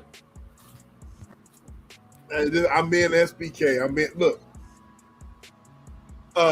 y'all women that stand up for yourselves, whatever. What you just said, Foxy. That's pretty intriguing. Pretty intriguing, and that's pretty sexy. That's pretty sexy. And I'll go on mute. Go ahead, JJ. I'll go on mute. You're funny. I will say this. I just want to elaborate on what I was saying earlier. Yeah. I'm talking about playing a different game than people play on social media. I don't respond at all. Just start there. That's not really my thing. But where I was getting at is I see people on social media that just do all the talking. They just they back and forth, shoot back and forth, back and forth. I'm simply saying there are those of us out here that may not say anything, but will do you one better, and you won't even know it's us. That's all I'm saying. And we live in an environment where people they just assume you're going to come at them the way they came at you. Oh, I'm going to go live and I'm going to tell you how I'm going to tell you off. You don't realize I just hacked your email account. You don't realize that your kid can't get into that school because I called the head of the school and told them about your behavior. That's what I hope y'all get where I'm putting down. Some of us play a different game. I do. And some of us play a different game with that. That we have to practice a certain level of restraint. We may have different knowledge set, a different access levels that allow us to do things above and beyond certain people on social media just running their mouth. So it takes a level of restraint to go, I'm not going to take it there. I'm not going to respond, because if I do, I will ruin your fucking life. I know I have that capability, which is why I don't use that capability. It's the restraint part. It's knowing I am a heavyweight and this person's a featherweight, and I'm not going to fight them. I'm more skilled. I have a black belt. It's that. It's the discipline in knowing that you have the upper hand and you don't take advantage of that. That's what I'm saying. I could come back at you, but I don't. And that's a conscious choice. It's not a weakness. It's a conscious decision to not take it there, because that'll be the end of you. But people don't think that. I get you, Jen. It's gonna be a back and forth argument, and some of us don't argue. We just do. Right. I get you, Jen. That's just like I was on a content creators channel, and I was talking to somebody else, and somebody tapped into that content creators chat, and they came at me, and everybody like, what did Foxy do? Foxy ain't said nothing. Why you coming at her? And I just sat back there and said, oh, Foxy gonna get you. I said, no. I said, thank you for the shout out. I really thank you. I said it just like that. Thank you for the shout out. That made me feel special. You have a wonderful day. They couldn't come back in nothing. They couldn't say nothing after that. They thought coming out at me, gonna make me, wow. All I did was thank you for giving me the shout out. And I said, if you're going to give me any disrespect, put me as in front of it. Give it some empathy. Give it some, really some power. Yeah. If you're not going to do that, then just have a nice day. And I don't have to argue because it's over with. I done said what I have to say. I'm done. I'm moving on. I'm not letting them see that it bothered me because sometimes you don't let the enemy see how you really feel, because that's what they work on. That's what they work on. The enemy love to see you, how they say, wilding out and acting up and going outside of the box and acting stupid. I don't have to do that. I don't have to do that. All I have to do is say, well, thank you for the shout out. I really appreciate it. You have a wonderful day. What more can they say? How can they come back from They can that? really say. Right. So, and I'm done. Now let's go on with the show.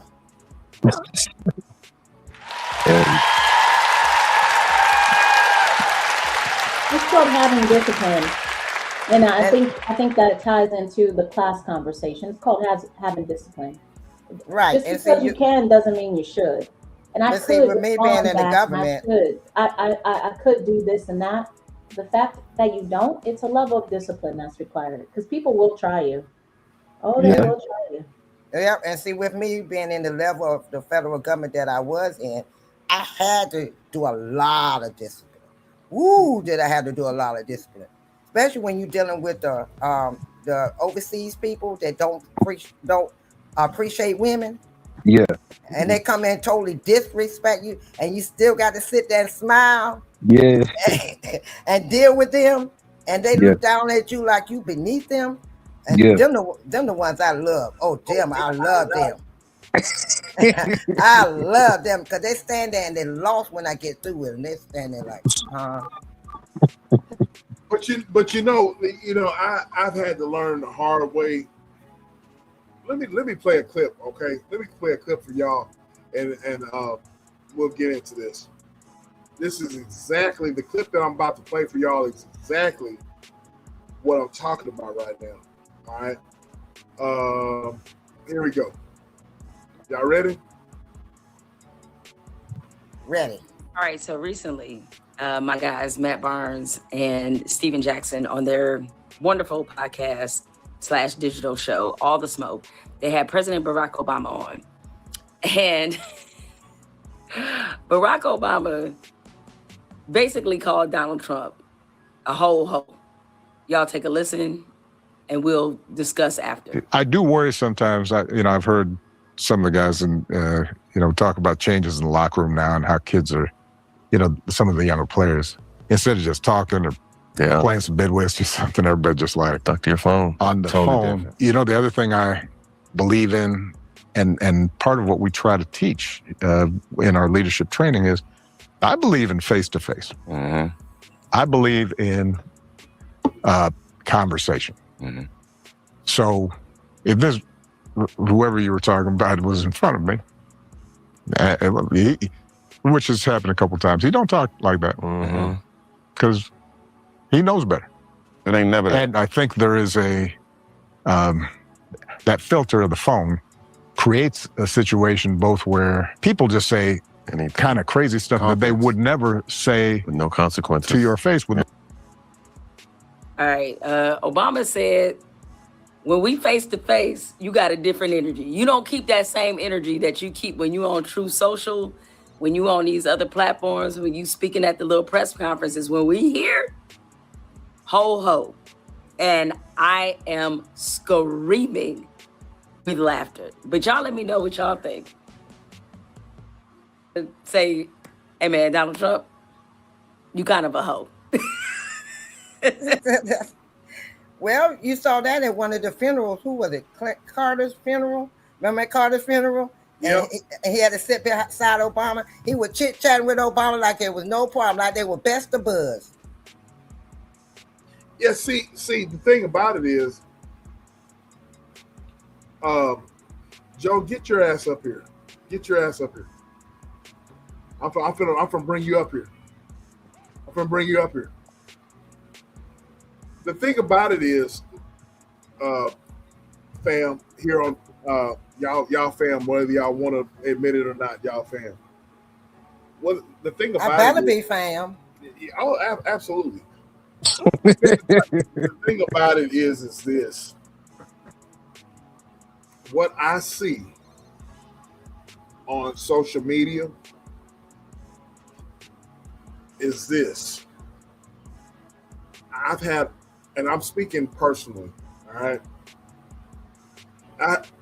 I've had a lot of niggas on here, whatever, hate on me on here. You know what I mean?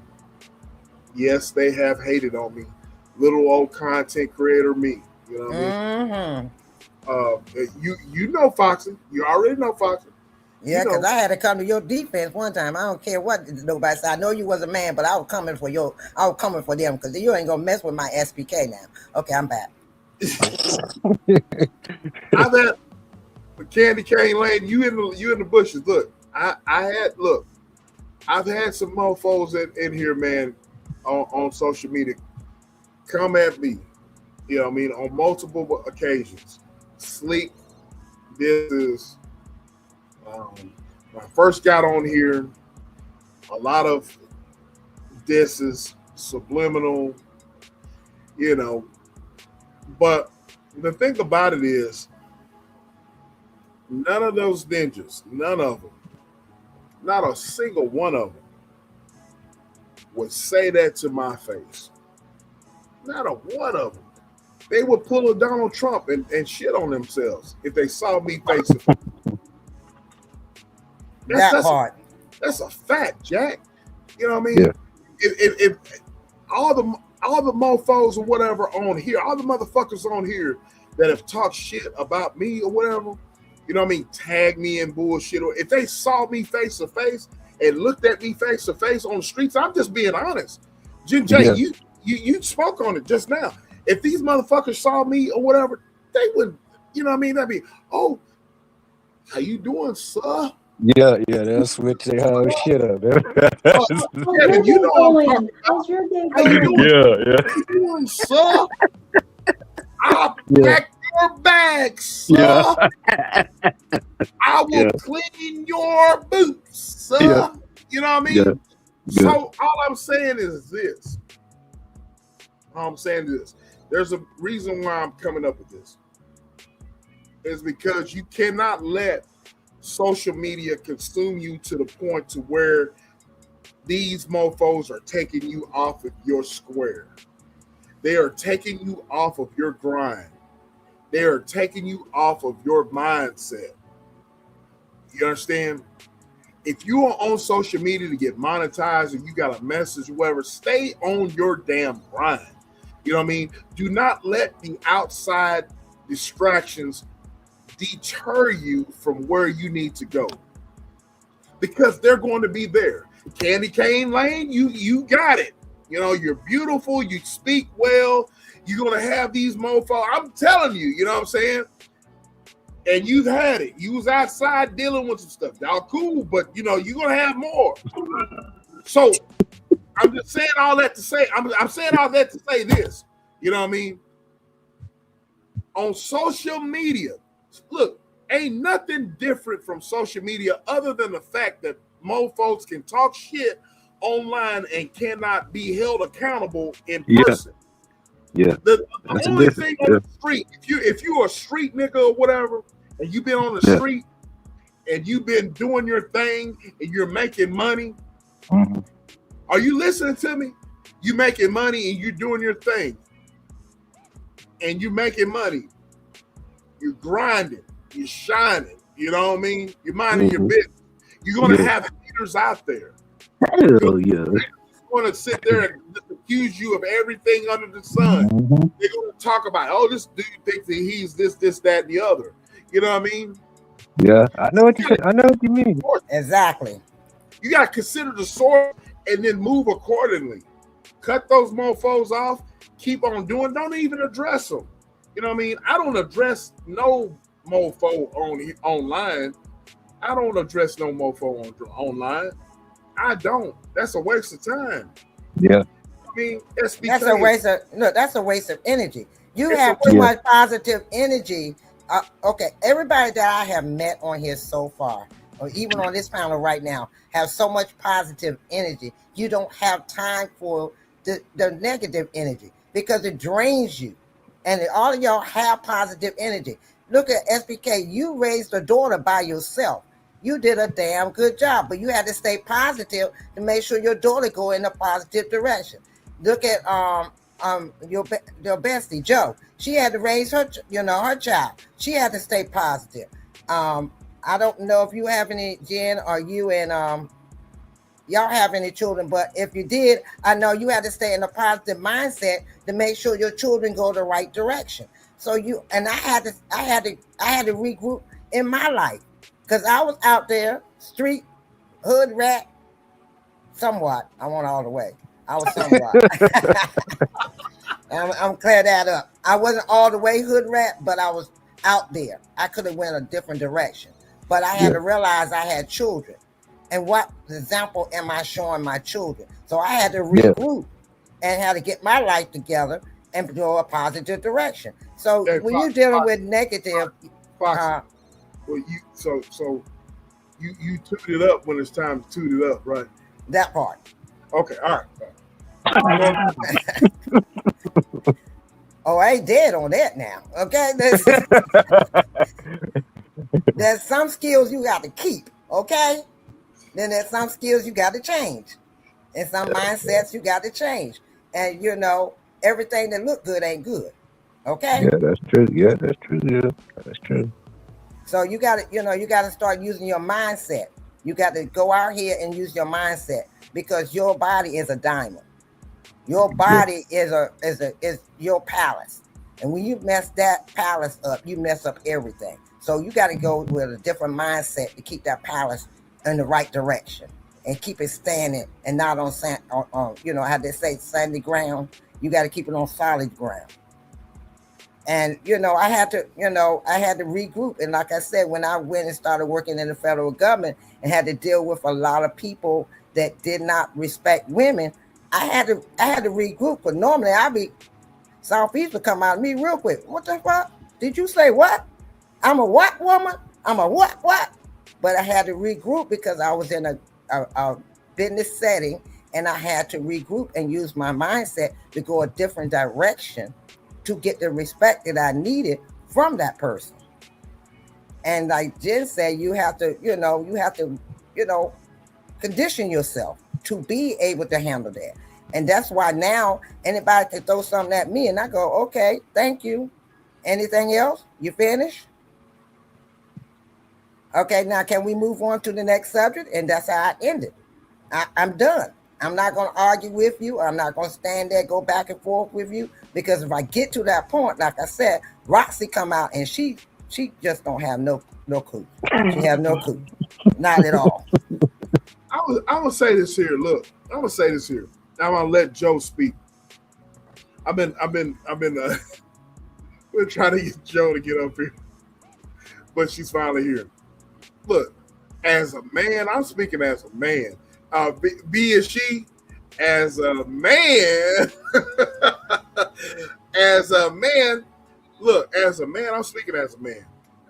I'd rather hang with females as a man and talk with, females. Y'all run the world, bro.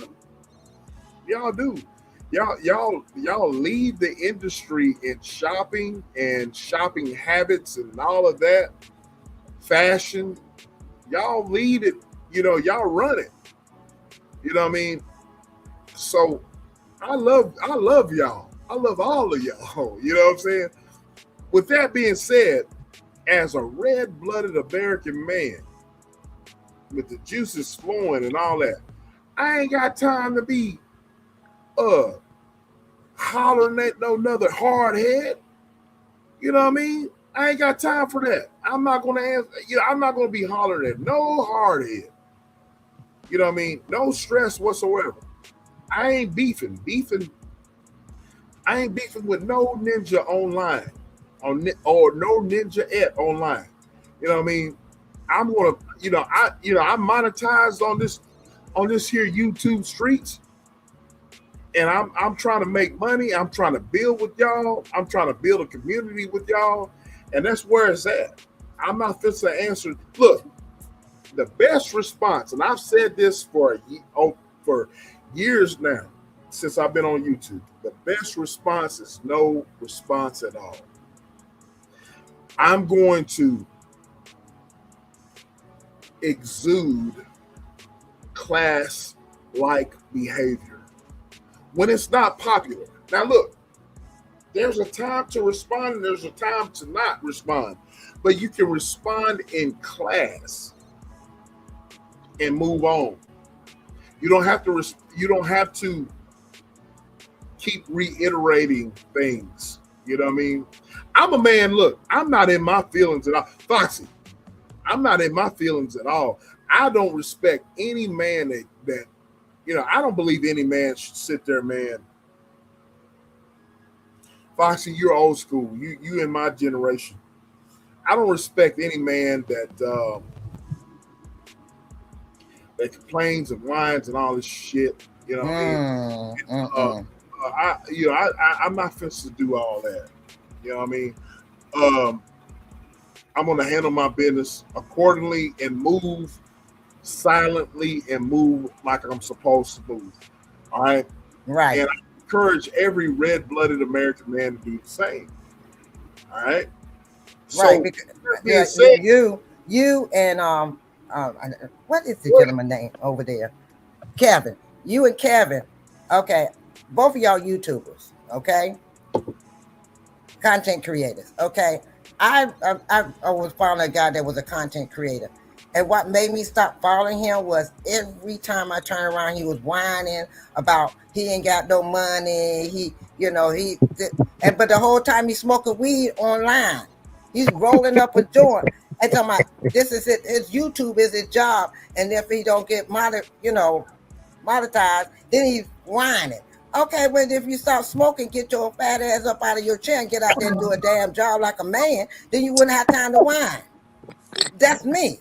I mean, you got a family, you got a wife and children, and you sitting up there rolling blunts all through your whole life for 3 to 4 hours and talking shit about people, and you ain't talking about you losing money. Well, get off your ass and get a damn job. SBK got a job, Kevin got a job, but this is y'all side gig. This is not y'all main job. And if you see that you ain't making no real money from YouTube, you ain't Reese Waters or Roland Martin or none of them. You out here like the rest of us. Get a real damn job. Get out there. If you have to go work in the damn zoo and shovel shit, do something. Be a man. And stop whining. I can't stand men like that. I think that's a sorry excuse for a man. And that's why I give y'all praise, because every time Kevin come on here, he talks with some sense. He talks with some intelligence, and he know what he's talking about. He ain't up here whining and crying and acting like he need a milk bottle and some Similac. Thank you for that, Dr. I appreciate it. And so, I understand where you're going with that, SPK. You got, you have mofos coming on there trying to down you. And I'm looking at, this is a man that's celibate. He's a single father taking care of a child. I mean, come on. How many men out here that do that and actually stick to it? And it's hard. And really stick to it. I have to give him his crown where he... You gotta give me props, because a lot of men are not going to do that. I'm just going to be honest. And see, Kevin, you come on here respectful. You come on here, you talk to us, you don't disrespect us, you don't call us out our names, you have a general conversation. I can respect you. Even though I'm older and you younger, you still respect me, and I respect you. We can all respect each other, because all of y'all younger than me, but me, I'm old head. But I'm just going to be honest with y'all, if you don't mind. I don't mind. The way I am now, I was not that. I'm just gonna be honest. I was a whole different person. When I was a little kid, I was not a nice person. I'm just gonna be honest. I wasn't. Half of us on here want a nice person. Shit, we all. Man, I was a hell on wheels. I think I'm gonna give thanks to two people: my mother and for raising me the right way. She always taught me to respect your elders.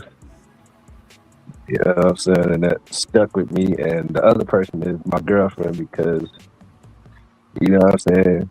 She was a good person, and she making me into that person because I was not that person that I am now.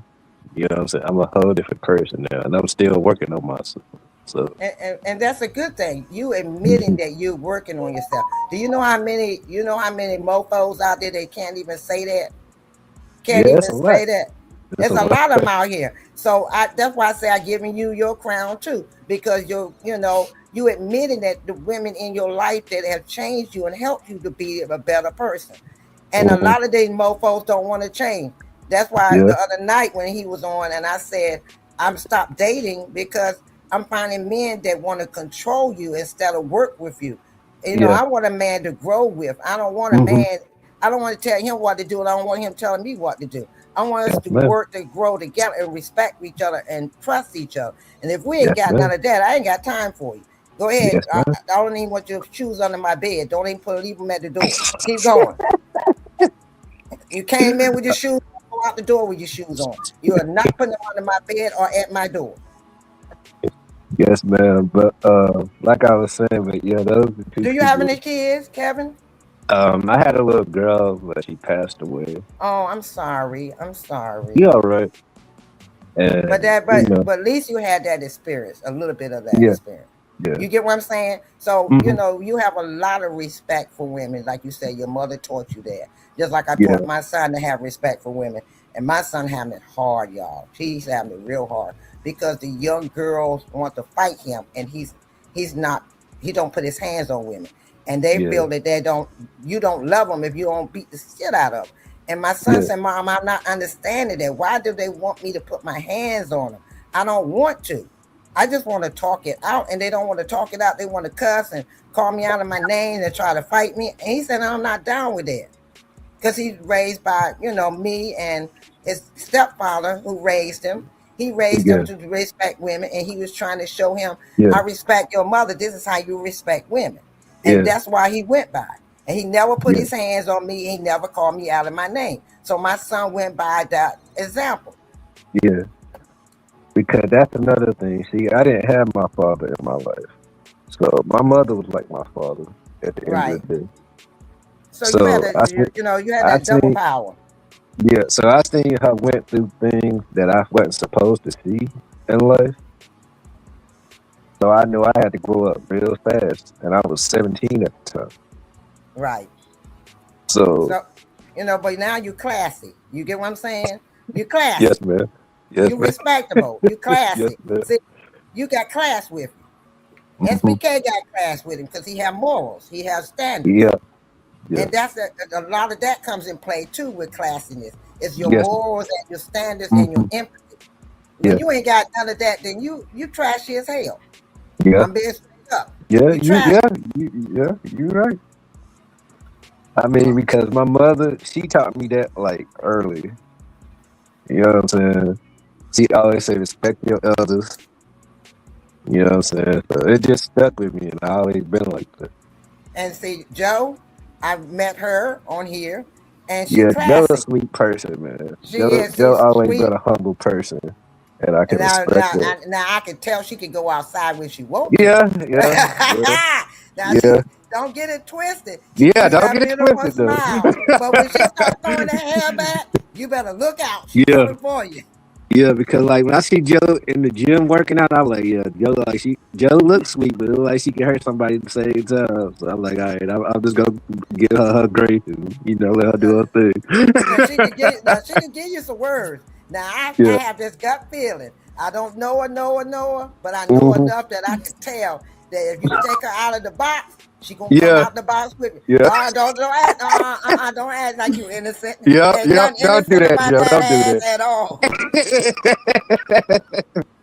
You know what she gonna say, Rock? She gonna plead the fifth.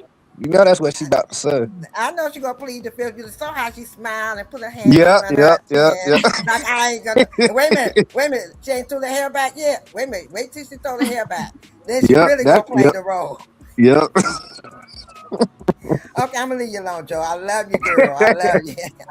Okay, Joe, you've been up here. What I've been begging, basically begging for your ass to come up here. Yeah, So, he begged you to come up here. I'm just gonna be honest. He's saying James Brown, baby, please. Yep. Go ahead, Joe. The floor is yours. Hey everyone, it's good to see everyone. Thank you for having me up. I did something that you said earlier, Foxy. Your body is a diamond. You made that statement, and that brought a thought to me. In all honesty, we really I've been watching what Via, she's been talking about in the chat also, and she doesn't know this, but I've been in the bushes, and I know everything she's talking about. She's really been going through, some things on here on social media. So, but I want to make a statement, because what Foxy mentioned about us, your body is a diamond, right? You don't know though. You don't really know how much of a diamond you are until you're put under that pressure, until you're put under that stress to go through. And that's when you really find out how much of a diamond you really are. And that brings me to what Jen J was saying. You really, when you're put under that pressure and under that stress of any of this, chaos or anything going on, how you react to it, that's what will really show you how much of a diamond you are.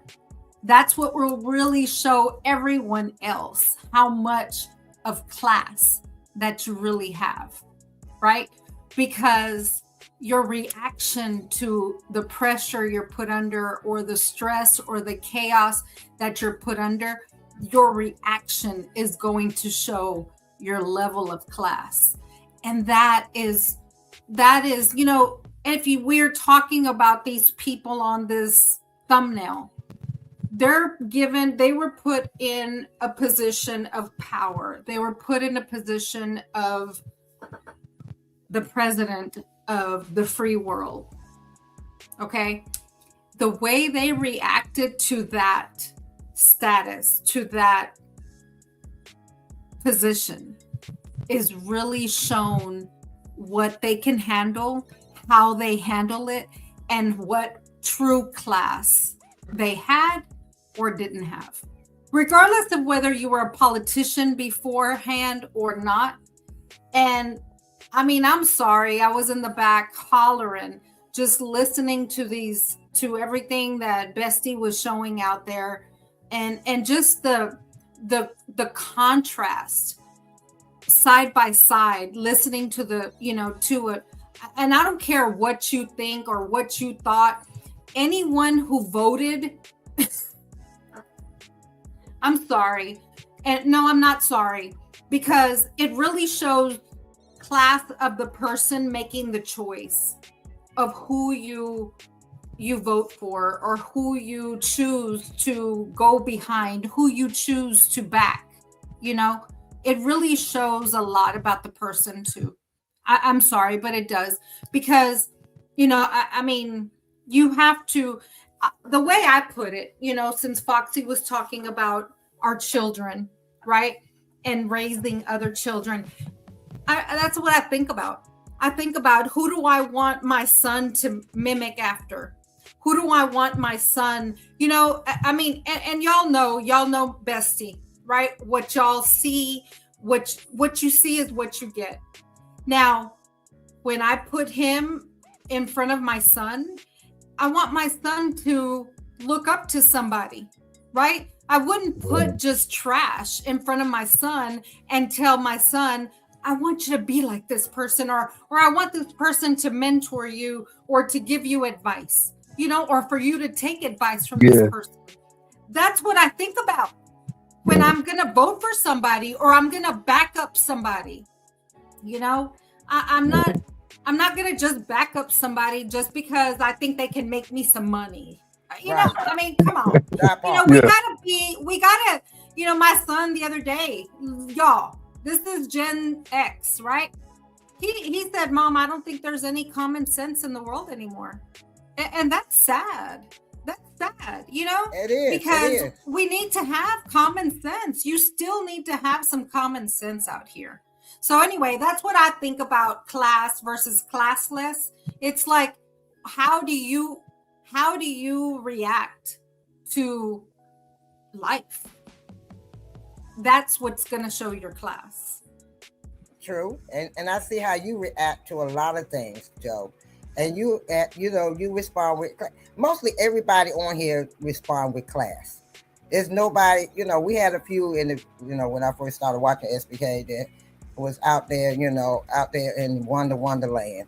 But so far now that we kind of got the panels and the chat and everybody kind of situated, we got more class than we did before. You get what I'm saying? We got a lot more class, not a lot of foolishness, not a lot of whining and crying online. We got class now. People know how to use dialogue with each other and keep it, you know, how as SPK said, keep it 100, keep it real, keep it, you know, grown folks. And this is what we need. And that's why I like to come over here sometimes, because I like it, because it's not a lot of drama. I'm too old for drama. I done did the drama back in my 20s and 30s. When I got in my late 30s and early 40s, I was done with drama. It is what it is. I'm moving on. You can stay there if you want to. I'm gone. You know, that's the end of it. You know, and it's too much drama out here on these YouTube. And like my cousin told me one time, you could be anything you want to be on YouTube because you're not meeting that person in person. You know, like he said, they see you in person, it's a whole different ball game. But when you see them outside of, you know, online, oh, well, I'm gonna do this to you, and I'm gonna do that, and you can say this, and then when you get in their face, hey, how you doing? Oh, you so and so. Hi, it's good to meet you. I know I said all that, but you know, this is, you know, it's just for content, it's for drama, it's just for clout, it's just for this, a whole different ball game. It's a whole different ball game. I'm gonna say this. I'm gonna just compare the two in my own way.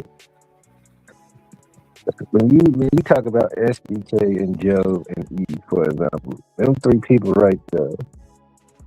I know I don't know all three of them like personally like that, but I know for myself, them are the most three classiest person I ever spoke to in my whole life. And I mean that from the bottom of my heart. Like, I'm not just saying it just to be saying it. You know, some people just say stuff just to say it. I'm dead serious when I say that.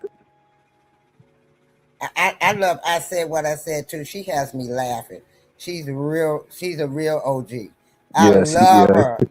Because he comes on here, she have you laughing. I told her she should have been a stand-up comedian. Yeah, you ain't lying. But she's real classy, and I love her. I love her personality. Yeah. She don't let nothing bother her, but she also lift you up at the same time. Yeah. You know, she don't tear you down, she lift you up, and I love her. Miss Alice, the blessed child, I love her. Vichy, I'm learning different ones in the chat, and I'm going to their channels and learning their personalities. And I'm liking the ones that I'm going to their channels and seeing it. And I might not go on their live chat, but I go into as they call the bushes, just to see what they're talking about and see where their heads are. And some I join, some I come on out.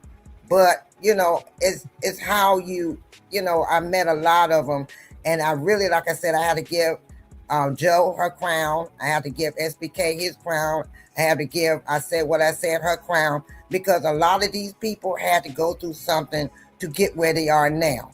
And I respect them for that. And I'm learning you, Kevin, and I'm giving you your crown as a king, because you were willing to humble yourself to let your mother, what your mother taught you, and your lady to help you be a better person. So I had to give you your crown too, as the king of your house. And I appreciate that. And so, you know, we put each other down enough.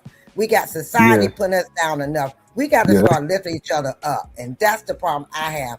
we so busy arguing, fussing, and Yeah. fighting, and acting a bunch of fools online that you sitting back and you're not helping each other. We can never grow when we sit back Nah, putting we each other can't, man. down. When I see a young man or a young woman in my building, I say, hello, king, hello, queen, and it throws them off. And if they got children with them, I say, hi, prince, hi, princess. And the mothers, they look at me like shocked. They were like, oh, hi, how you doing, queen? They respond back. And you be surprised the look on their face when you tell them, you call them a queen or a king.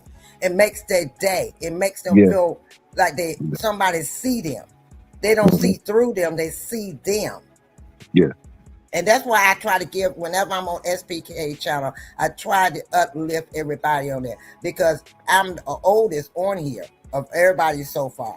And I don't want to ever make them feel like they're less than who I am, because I'm learning more from you all and you learning from me. So we learning from each other, even with the age difference. So I'm going to give the kings the crowns when they need it and the queens the crowns when they need it, because we need to lift each other up. And that's the problem with society. We don't do that enough in our Black community, and lift each other up. And we tear each other down. And that's wrong. That's every day. Right. That's just not on the computer. That's in real time. That's in real life. You see it throughout the world. It just ain't in America. It's all over the world. And the sad part is people forget that your children is our future. Yeah. Tomorrow is not promised for us.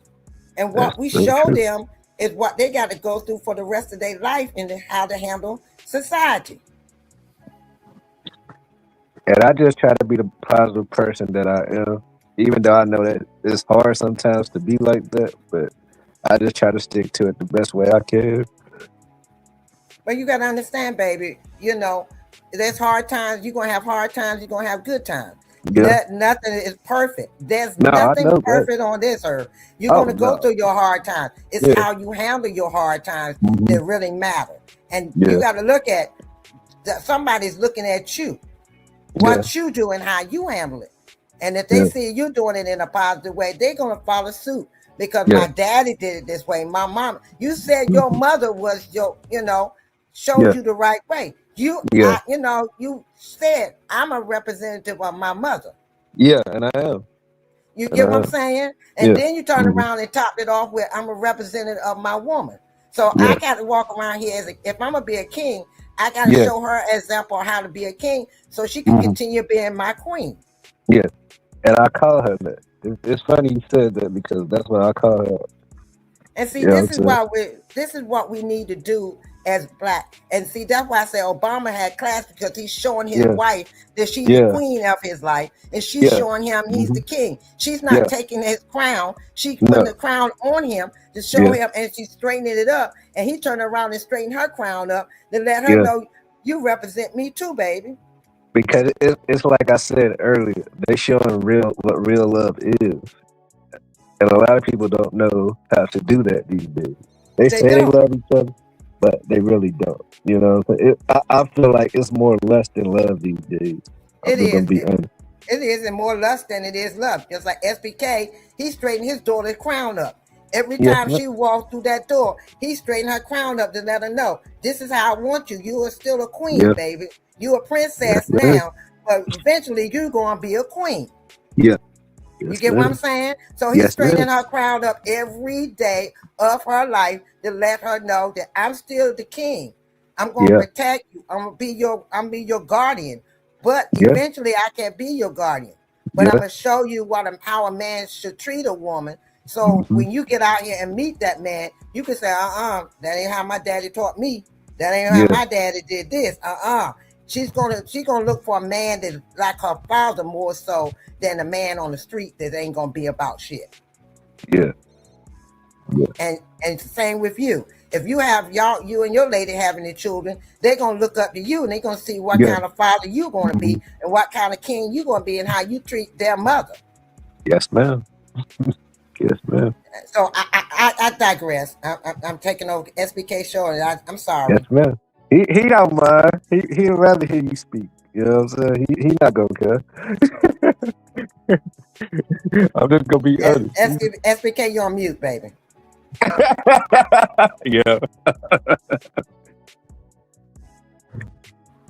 Yeah, he is on mute. 'Cause All I'm saying is, no, you ain't taking over. You cooking. I love when y'all cook. You know what I mean? But Jen J, you know how SBK goes. You know how I am. Oh, Jen, watch out, Jen J. He's coming for you. This is the way SBK is. For that. Oh my that boy fool, man. I told you, Jen J, he's coming for you. Jen J, that's just the way that is. You know, I'm just, SBK. I know you're married, Jen J, but Jen J know about that because she married. You don't think husband don't tap that ass?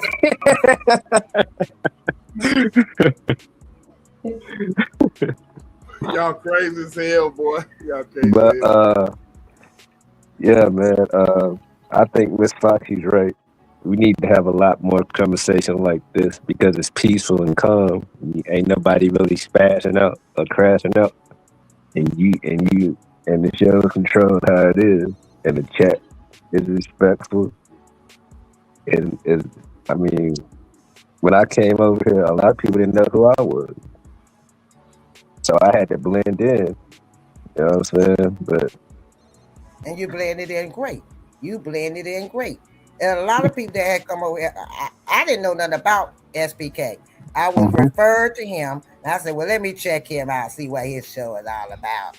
And then I got over here and saw the positivity till a few of the whiners got up there and started talking about transactions and milk bottles and stuff.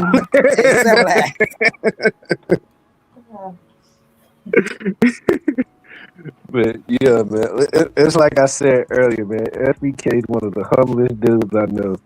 Right. And so then Kevin came over, then Barry White came over, and then I was like, all right, I'm good. I said, I stay now. But at first I was about to say, I ain't down with all that. That's too much whining and crying on that damn channel. And transactions and shit. I'm going to another channel. And then when we got rid of all the milk bottles and Similacs and all that stuff and the transaction, then we started bringing Barry White over, Kevin over, Jimbo and some more. Then everything kind of like, okay, I stay. I keep up with him a little bit more. But Miss Roxy, man, I'm just gonna be honest. Look, I'm not trying to be a ladies' man at this point. I done gave up to SBK now, so you know what I'm saying. He tried to be modest and don't act like that, but y'all know. That's all I'm saying. Y'all know. We know. And Kevin, I respect you for that because you respect your woman, you respect your queen, and I respect you for that. And that's an honorable thing to do and an honorable thing to say. Now we still working on SBK because he ain't trying to get married. He don't want transactions. No, he don't want to get married, transactions and shit. He just want to hit it and quit it and move on. Oh my God. I didn't say that, Foxy. I didn't say that. I didn't say I want to hit it and quit it. But if y'all listened to the live last night with me about the marriage and the prenups and all that, I heard it. I heard all that bullshit y'all was talking. No. I think you was on my side on a lot of things. But I was.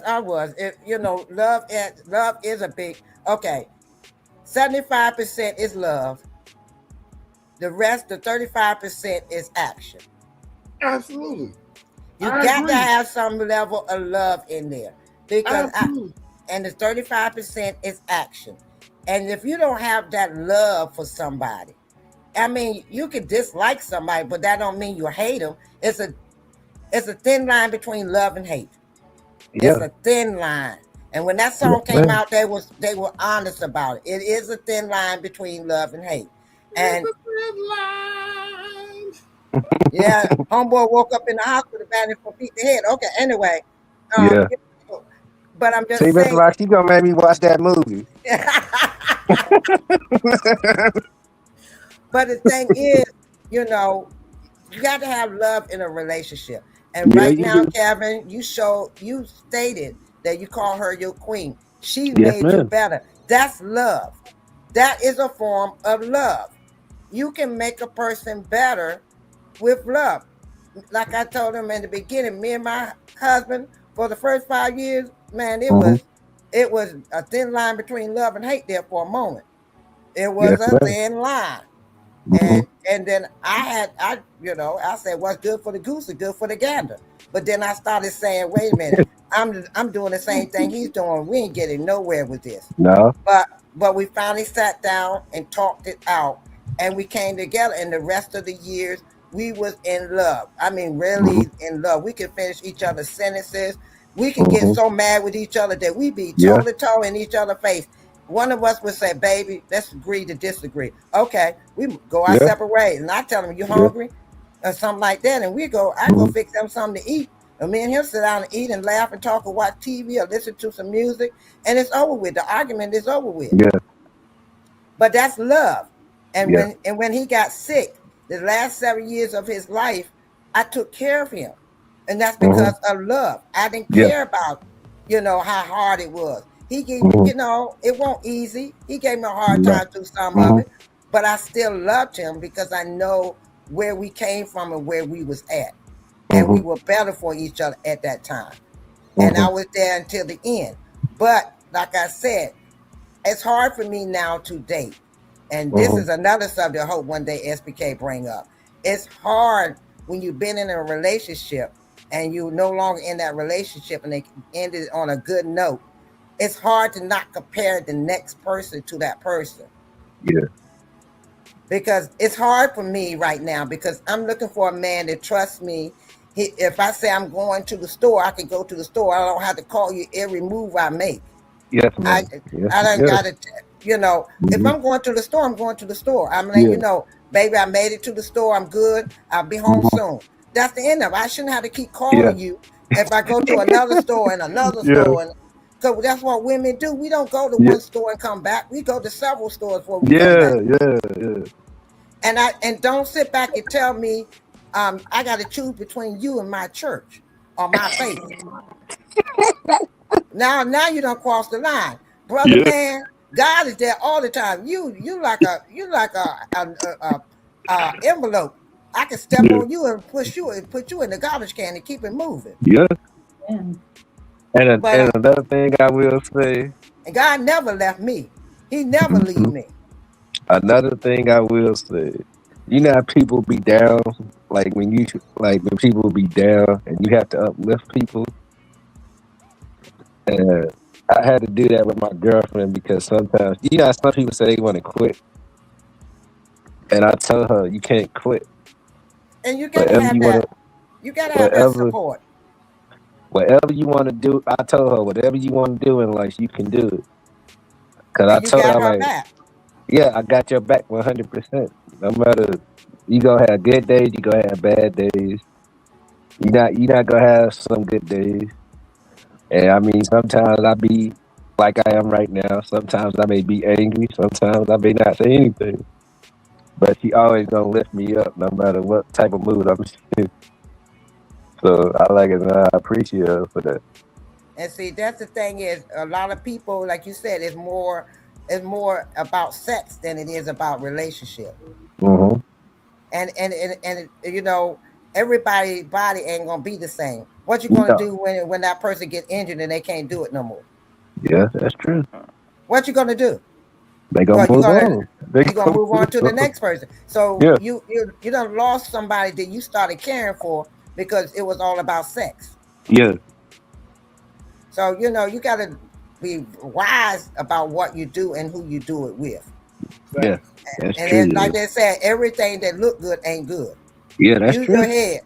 That's true. I told my son, every woman that look good on the body don't mean they're good in the head.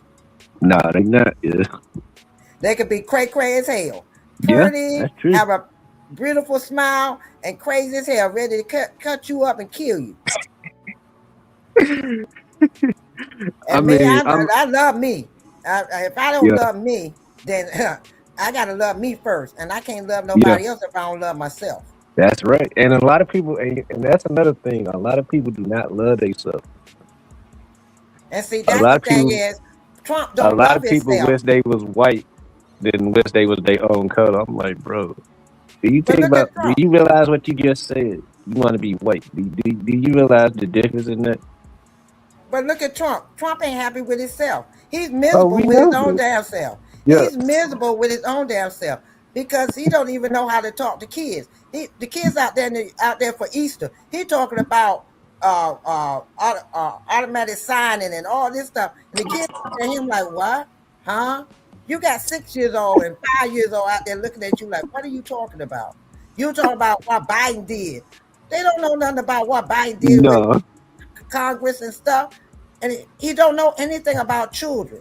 He have no No. clue about children, and this man don't love himself because he only been about himself only. Yeah. It's how life. And And you got so, people, and you got people like that in real time, like that.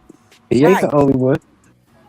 and when you got somebody out there that's only about self and care about self, then there ain't nothing going to happen with him but be miserable. And so he's Yeah. so fucking miserable. Then he walk around here with fat ankles and a big old pot belly and Yep. shitting on himself and can't Yep. think straight and walk around here looking like a fool. And Yep. look, now you got DC looking like a trailer park trash. Yeah. And Yeah. this is the man y'all voted for. And now y'all sitting back whining talking about why you black people ain't coming to help us. For what?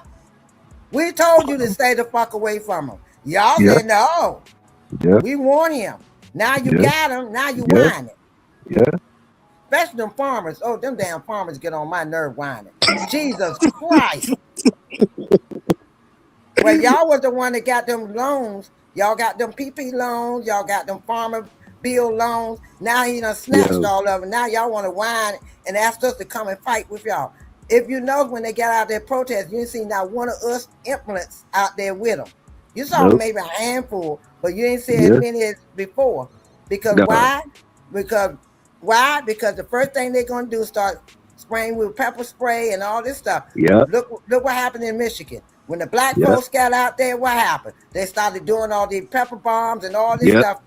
But as Mhm. long as the white folks that stay their ass away, Benny Road coming out of you. Yeah, Jimbo. Yeah, Benny Road coming out of me, Jimbo. Yes, I just look. That they say, like he was talking about the street light. First of all, niggas that's out here making their bag ain't gonna go out here running their damn mouth about what the No. fuck they doing. They gonna keep Hell it hush no. hush, and they gonna run the street alone because they ain't Yeah. got an answer to nobody. Ain't got to worry about nobody snitching on them. Exactly. Snitches get stitches and end up in Yep. ditches. What the That's fuck? right. Miss Foxy just said it. Stitches get stitches. He ain't lying. So I mean, he said Benny Road. Leave me alone, Jimbo. You don't need to talk about my streets. Yo, I'm gonna be honest, yo. If Foxy ever run for president, yo, she got my vote already. I'm dead ass serious. Because first of all, and then you went over there talking about your bill is better than Obama's bill. We paying them motherfuckers $300 billion, and they still told you, hell no, you can't go through the Strait of Hormuz. You a fool. Mhm. That's some nigga shit right there. That's some dumb nigga shit right there. Yeah. You said it. That's why I said what I said earlier. We got a damn idiot in the White House, like I said. That's some dumb nigga shit. That ain't no Yeah. dumb white folk shit. That's some Yeah. dumb nigga shit. You gonna go up there and try to blackmail the damn man, and then blackmail the damn people, bribe them to give them some money so they open up the Strait of Hormuz. And they said, okay, they got the money and still told you can't come through that motherfucker. So you still fucked up. Yeah. So I It's mean, like- hey. So I mean, what I'm saying is, you got class and you got trash. I ain't even gonna say classless. I'm gonna say trash. That right now, DC is trash. Right now. Foxy, look, I'm gonna have to do. I did it on a global stage. I'm gonna do another live next week on the same subject. But we gonna talk about men and women. being classy and classless. Jen J, bring your ass back here next week. I'm gonna be calling your ass out every day. Y'all gotta be hollering, boy. Y'all gotta be hollering. They said they want whatever I'm having. I'm having a cup of coffee with some good old strong coffee.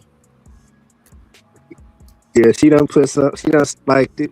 Yeah, I did do a little Patron in there, a little dab of Patron. Yeah.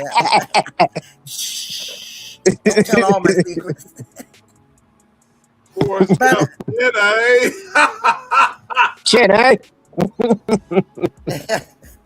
But I mean, hey, there's no comparison with Obama and Trump. No, hell no. And there's it's not even close. Look, there's no comparison between Michelle and Melania. Melania is a 7-Eleven, and Michelle Obama is a 7-star restaurant. Hey, SDK. Let me ask you a question. I truly believe, man, Obama, Michelle Obama. Look, Michelle Obama is Michelle Obama. Look, she got Obama, you better lock a Michelle in the closet safe somewhere, because she ain't safe right now. Obama, do not take Michelle to Texas, okay? Hell leave her in Illinois. Do not get her in Texas near SPK. No, she gonna get kidnapped. He ain't gonna see her no more. And salute to my bro Angelo. Salute to Angelo. We in the same spaces, big bro. You know we in the same spaces. Look, all these women, man, in the sector that we be in the same spaces, they just need look. They just need to let me look.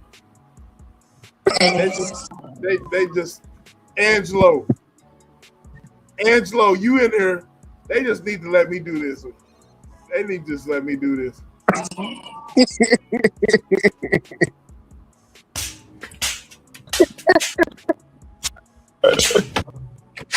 He is so crazy. Yeah. This is not normal SDK right here, y'all. I know. You see him sipping it. Every now and then you see that glass go to his mouth. You know he's sipping. So you know he's going to come out of the box. Hey, between you and I said what I said, y'all be tripping, man. I said what I said listening in the bushes. Y'all be tripping me out, man, because y'all be talking. And I'm like, hey, ain't no way you can be talking no trash like that. Whenever I come home from a long day's work, that thing need to be tooted up. Toot. Look, toot. Tooted up. Y'all hear that?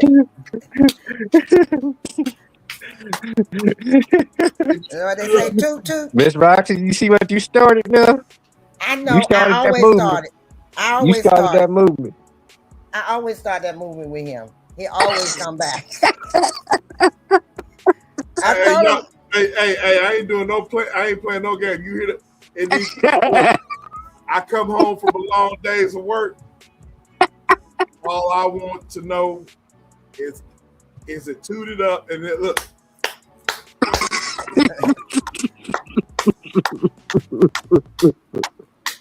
No, when you got a man like remember, I said what I said. I go out there in the field. I go out here and do this. I go out there and do that. She want her gifts. Hey, Foxy. She said she want her gifts. Right, and that's part of one of the gifts. Okay. Shoot, I wanted my damn gift when my husband was alive. Shit. I used to go, he used to pay for me to go to see the male strippers. And I come in the house and I said, come on, let's go upstairs. That's it. Point upstairs and I start stripping from the stairs all the way up. Oh man. When it be I said what I said and Miss Foxy up here, man, y'all a comedian dude together, yo. Y'all be having me dying, man. I'm not gonna lie. I mean, what you hear is who I am. I'm not gonna change for nobody, and I love me for who I am. I used to be scared to be out. I'm gonna be honest with you, because I was up under my family, and my family like, why you gotta be like that? Calm it down. Be this, be that. And I tried it, and I was so miserable that I was depressed. And then when I started going on YouTube and started really interacting with people, and then I started coming on here, I could be me. I could be myself. I don't have to be politically correct for everybody. I can't say this. I can't say that. Fuck that shit. I'm who I am. I can't be fake no more. I can't be fake no But the more. one thing I can say about Miss Foxy, man, she gonna keep it a beam no matter who it is. And that's what I love about her. She gonna keep it a beam.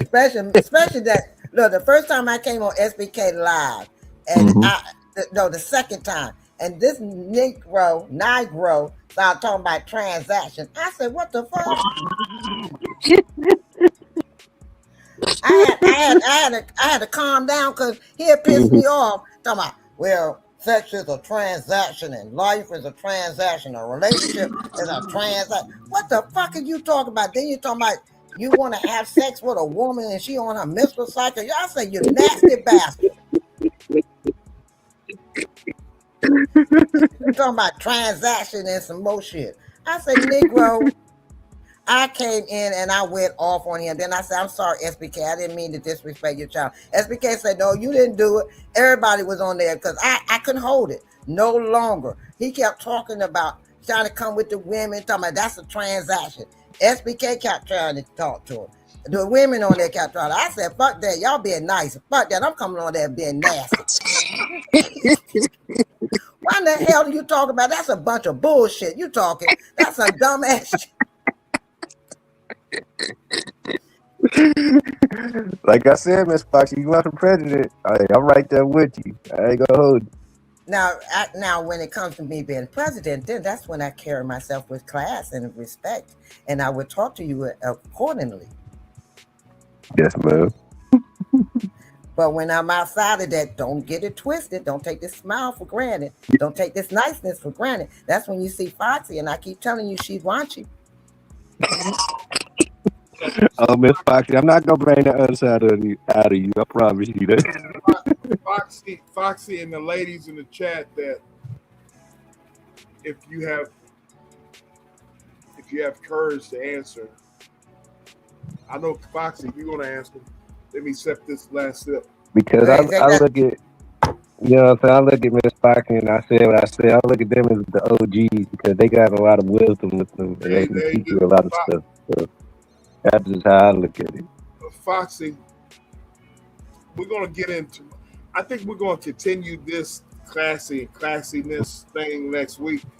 But do you appreciate when you see a classy man? Hell yeah! Wait! I'm not finished now. Wait. Okay. Chat, ladies, y'all can answer the chat as well. Men, y'all can comment.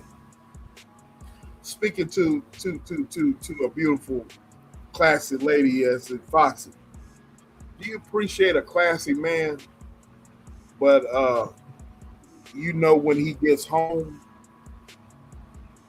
he's not going to be classy with you in a good way. Oh, man, I need a little thug in there. I need a little thug in there. Foxy, can you tell when a dude has a little bit of thug in him? Oh, hell yeah. My husband had a thug in him. That nigga was out here before I met him. He was out here doing thuggish shit. But if you met him, you would think he was a nerd. You would have thought he was a nerd and didn't do nothing wrong. He was, how you say, OCD, nerdy, wouldn't do a damn thing wrong. You was like, oh my God, I got one of them nerds. And then when you get to know him, that's all the way live thug. And I love that little bit of thugging. Because, hey, that lets me know we getting ready to get rumble. We're ready to rumble. Oh, man. I mean, I'm being honest. I mean, Yeah, straight I up. understand, Miss Foxy. I understand. You know, just like a man want a little bit of roughness with their from their woman. She Yes, gonna ma'am. Yes, look. Wait a minute. ma'am. Hold up, baby. Let's handle it this way. Woo! Come on. You know, man, stand up there and say, "Baby, how you feeling today? I'm getting ready to show you." Wham! Slam your ass on the bed and get busy. Hey, ain't a man out here that's gonna tell me that damn lie that they don't want a woman pushing their ass down and making them happy. Yes, ma'am. So that's a little thuggish in a woman. So we Yeah. got a little thuggish in us too. Yeah. Yeah. I can carry myself with class out with you. I can hold your arms and hold your hands, and I can carry myself as a lady. But when we get behind closed doors, it's that's no a different hold bar. Then Jay, those thoughts right there, I want you to keep those. Write them down if you have to. Screenshot, whatever. We're gonna talk about those thoughts. You know, we're gonna bring it down, classy and classiness. We're gonna bring it back. We're gonna run it back. Wait a minute. You can still be classy, but when you turn them lights on, get behind them closed doors, that's a whole different ball game. Yeah, that's a whole different All the story. classiness going out the fucking Window. That's going out the window. Just throw it right out the window, out the door, out the window, however you want to throw it. You want to call it? It's gone. It's gone. It's now time for nasty. But Jimbo SBK, say man, jumping off the dresser. That's right, jumping off the dresser. Yep. Spinning around on the light fixtures and all kind of shit. Yep. Hey, Jimbo. Oh, tough guy. But I'm about to step down. SBK, man, I appreciate you for letting me come up here like always, man. I'm getting ready to come off here too. I done said too much on his show. No, you have not. No, you have Miss not. Foxy, you good, man. You good. I just love talking with y'all. We have fun tonight. It's Saturday night. I needed this to lift me up because I kind of been a little stressed. Like I told you, I'm still moving to North Carolina. So trying to pack and trying to get everything together, and you didn't know you had as much shit. Yeah. And it's stressful for me because I'm by myself doing it. So I feel like I'm not making any hit. You know, my time is limited, and feel like I'm not making any headway. So I just took a time out. I said, look, let me go on here and have a little bit of fun to get my mind off of everything because I was stressing out for a moment. So when I got on here, I'm having fun now. So tomorrow I got a whole different attitude, and I can keep going. Yeah. Before you leave,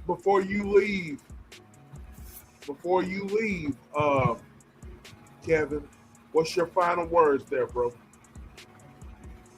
About what? About it, whatever. What's your final words before you leave? I mean, this panel was cool. I enjoyed everybody's conversation. And I appreciate the chat for always showing me love because I show it back to y'all. You know what I'm saying? SBK, man, just keep, like I always tell you, over 1,000 times, man. And I'm saying for the 1,000th more time. Just keep doing what you're doing. Just keep moving how you moving, man. People gonna hate on you regardless. As long as you shining and doing what you doing for your daughter, man. Hey, fuck everybody else at the end of the day. You know what type of person you are. And Miss Foxy and Joe, I will see y'all again. And everybody have a good night. And everybody in the chat, y'all have a good night too.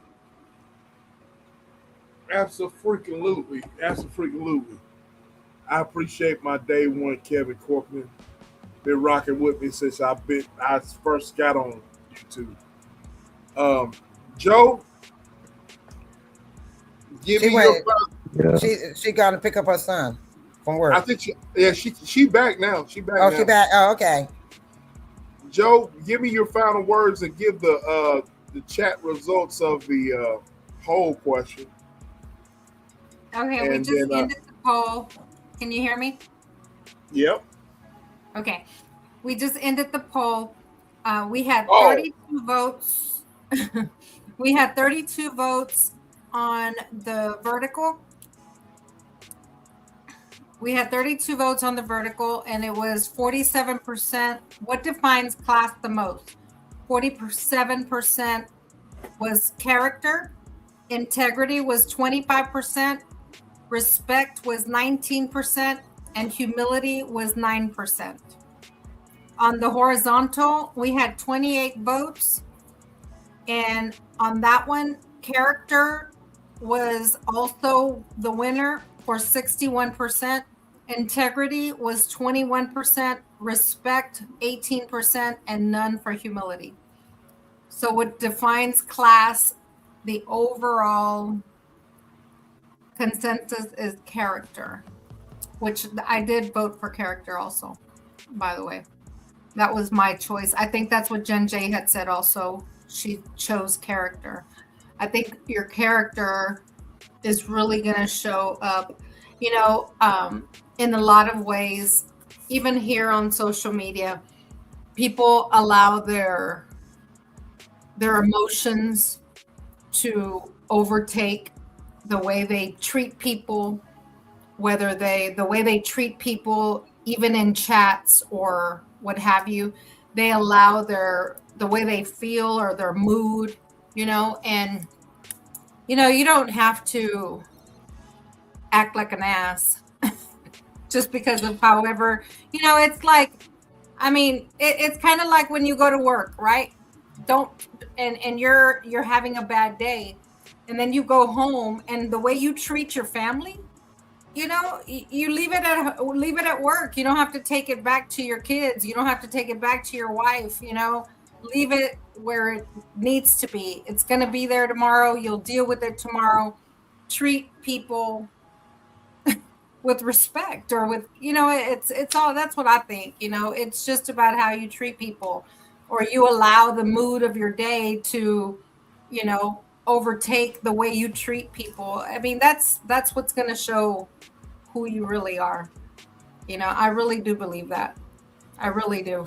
But I appreciate all of you. I love everybody's different perspective, right? Facts. Everybody's different perspective. It brings something, and it allows us to be able to share that. And whether we're not all gonna, think alike or anything, but the fact that we're sharing those different perspectives and different views, and we can learn from each other, man, we can really grow from it. And I appreciate all of y'all. I really do.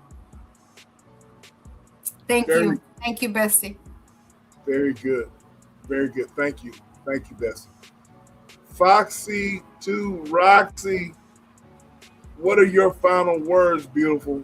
What are your final words? Look, before you answer, shout out to, who is this now? Shout out to Jazz Bot Mirror. Thank you for coming through. I appreciate you. I hope y'all hit that like button. Hope y'all subscribe to the channel.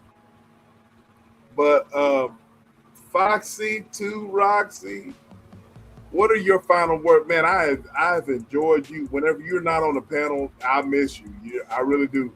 You know what I mean? Start calling you SBK. You're one of SBK's, they say Charlie's Angels.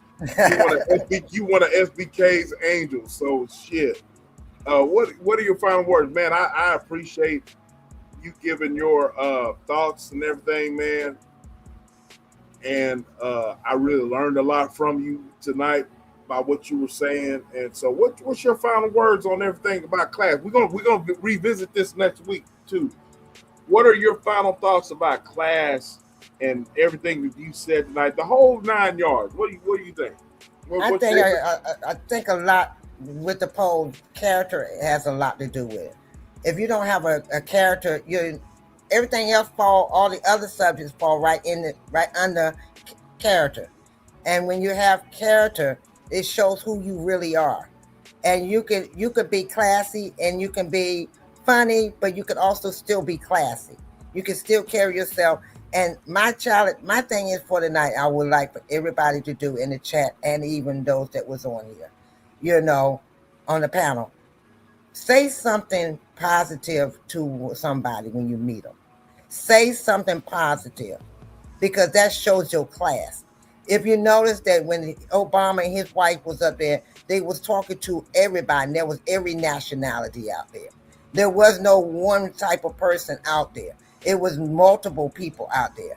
So you can say something nice to one person and tell them to pass it on. You'd be surprised how far that goes and how much that lifts them up, that maybe some of this that's going on YouTube can kind of die down if you compliment people more so than tearing them down.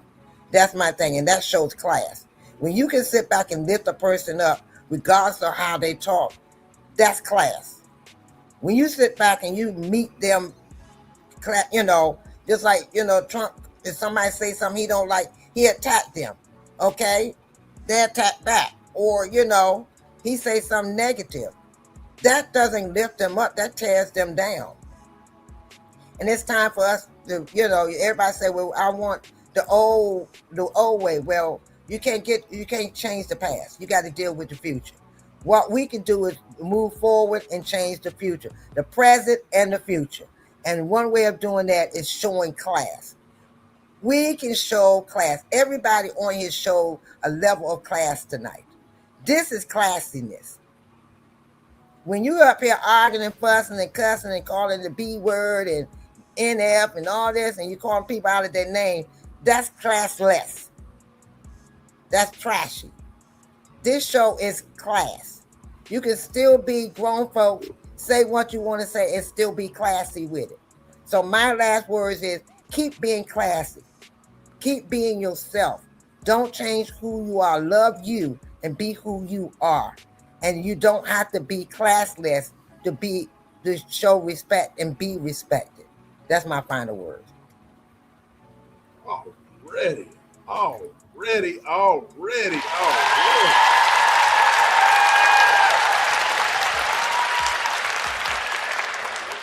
That needs another round of applause from all of y'all.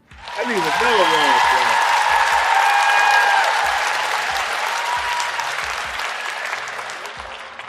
Hell yeah, man. Hell yeah. If there's one classy group of people that comes to the SBK channel, it's y'all. So, man, I am grateful and honored to stand before y'all, man. Look, man, we're gonna revisit this, but I expect y'all to, and others that were on the chat. Jen J, if you're in the bushes, I expect you to come back. We're gonna narrow it down next week about class and classless. We're gonna make it personal. It's personal. We're gonna make it personal next week. All right. I hope y'all learned something from a national, worldwide social media standpoint. Those of us who are content creators, it would behoove you to move accordingly. How you doing,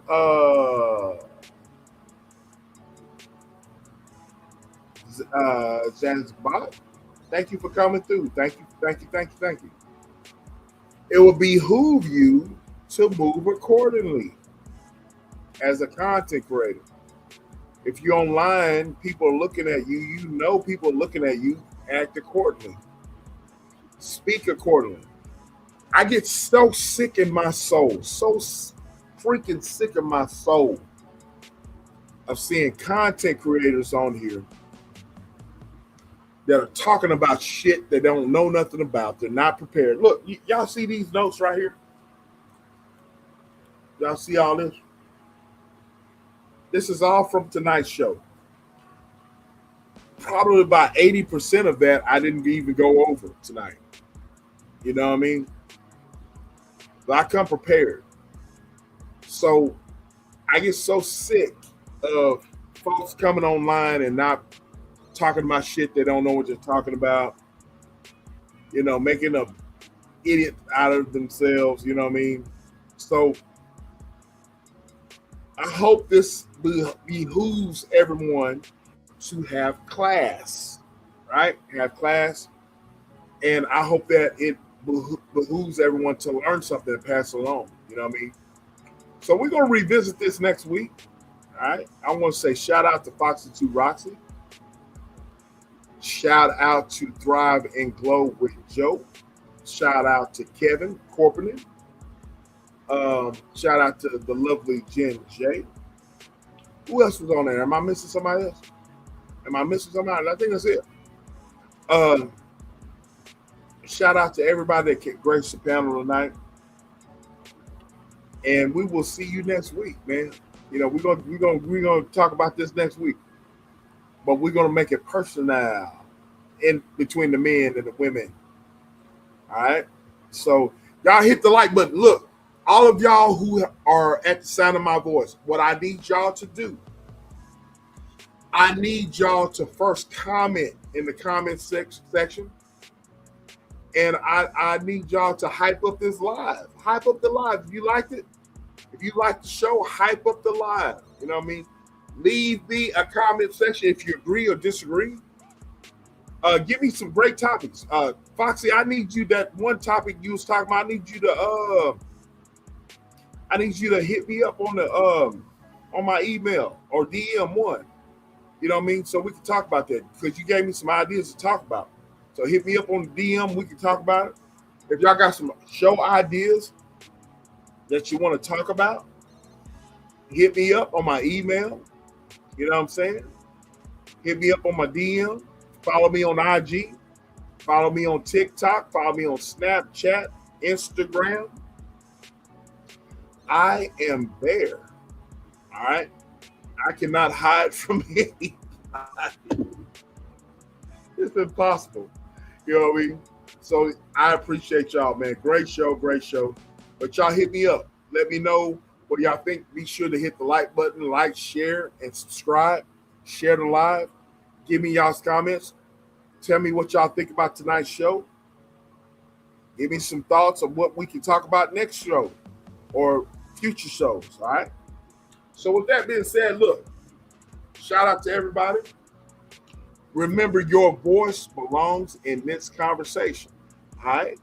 And with that being said, your boy SBK is gone. Oh.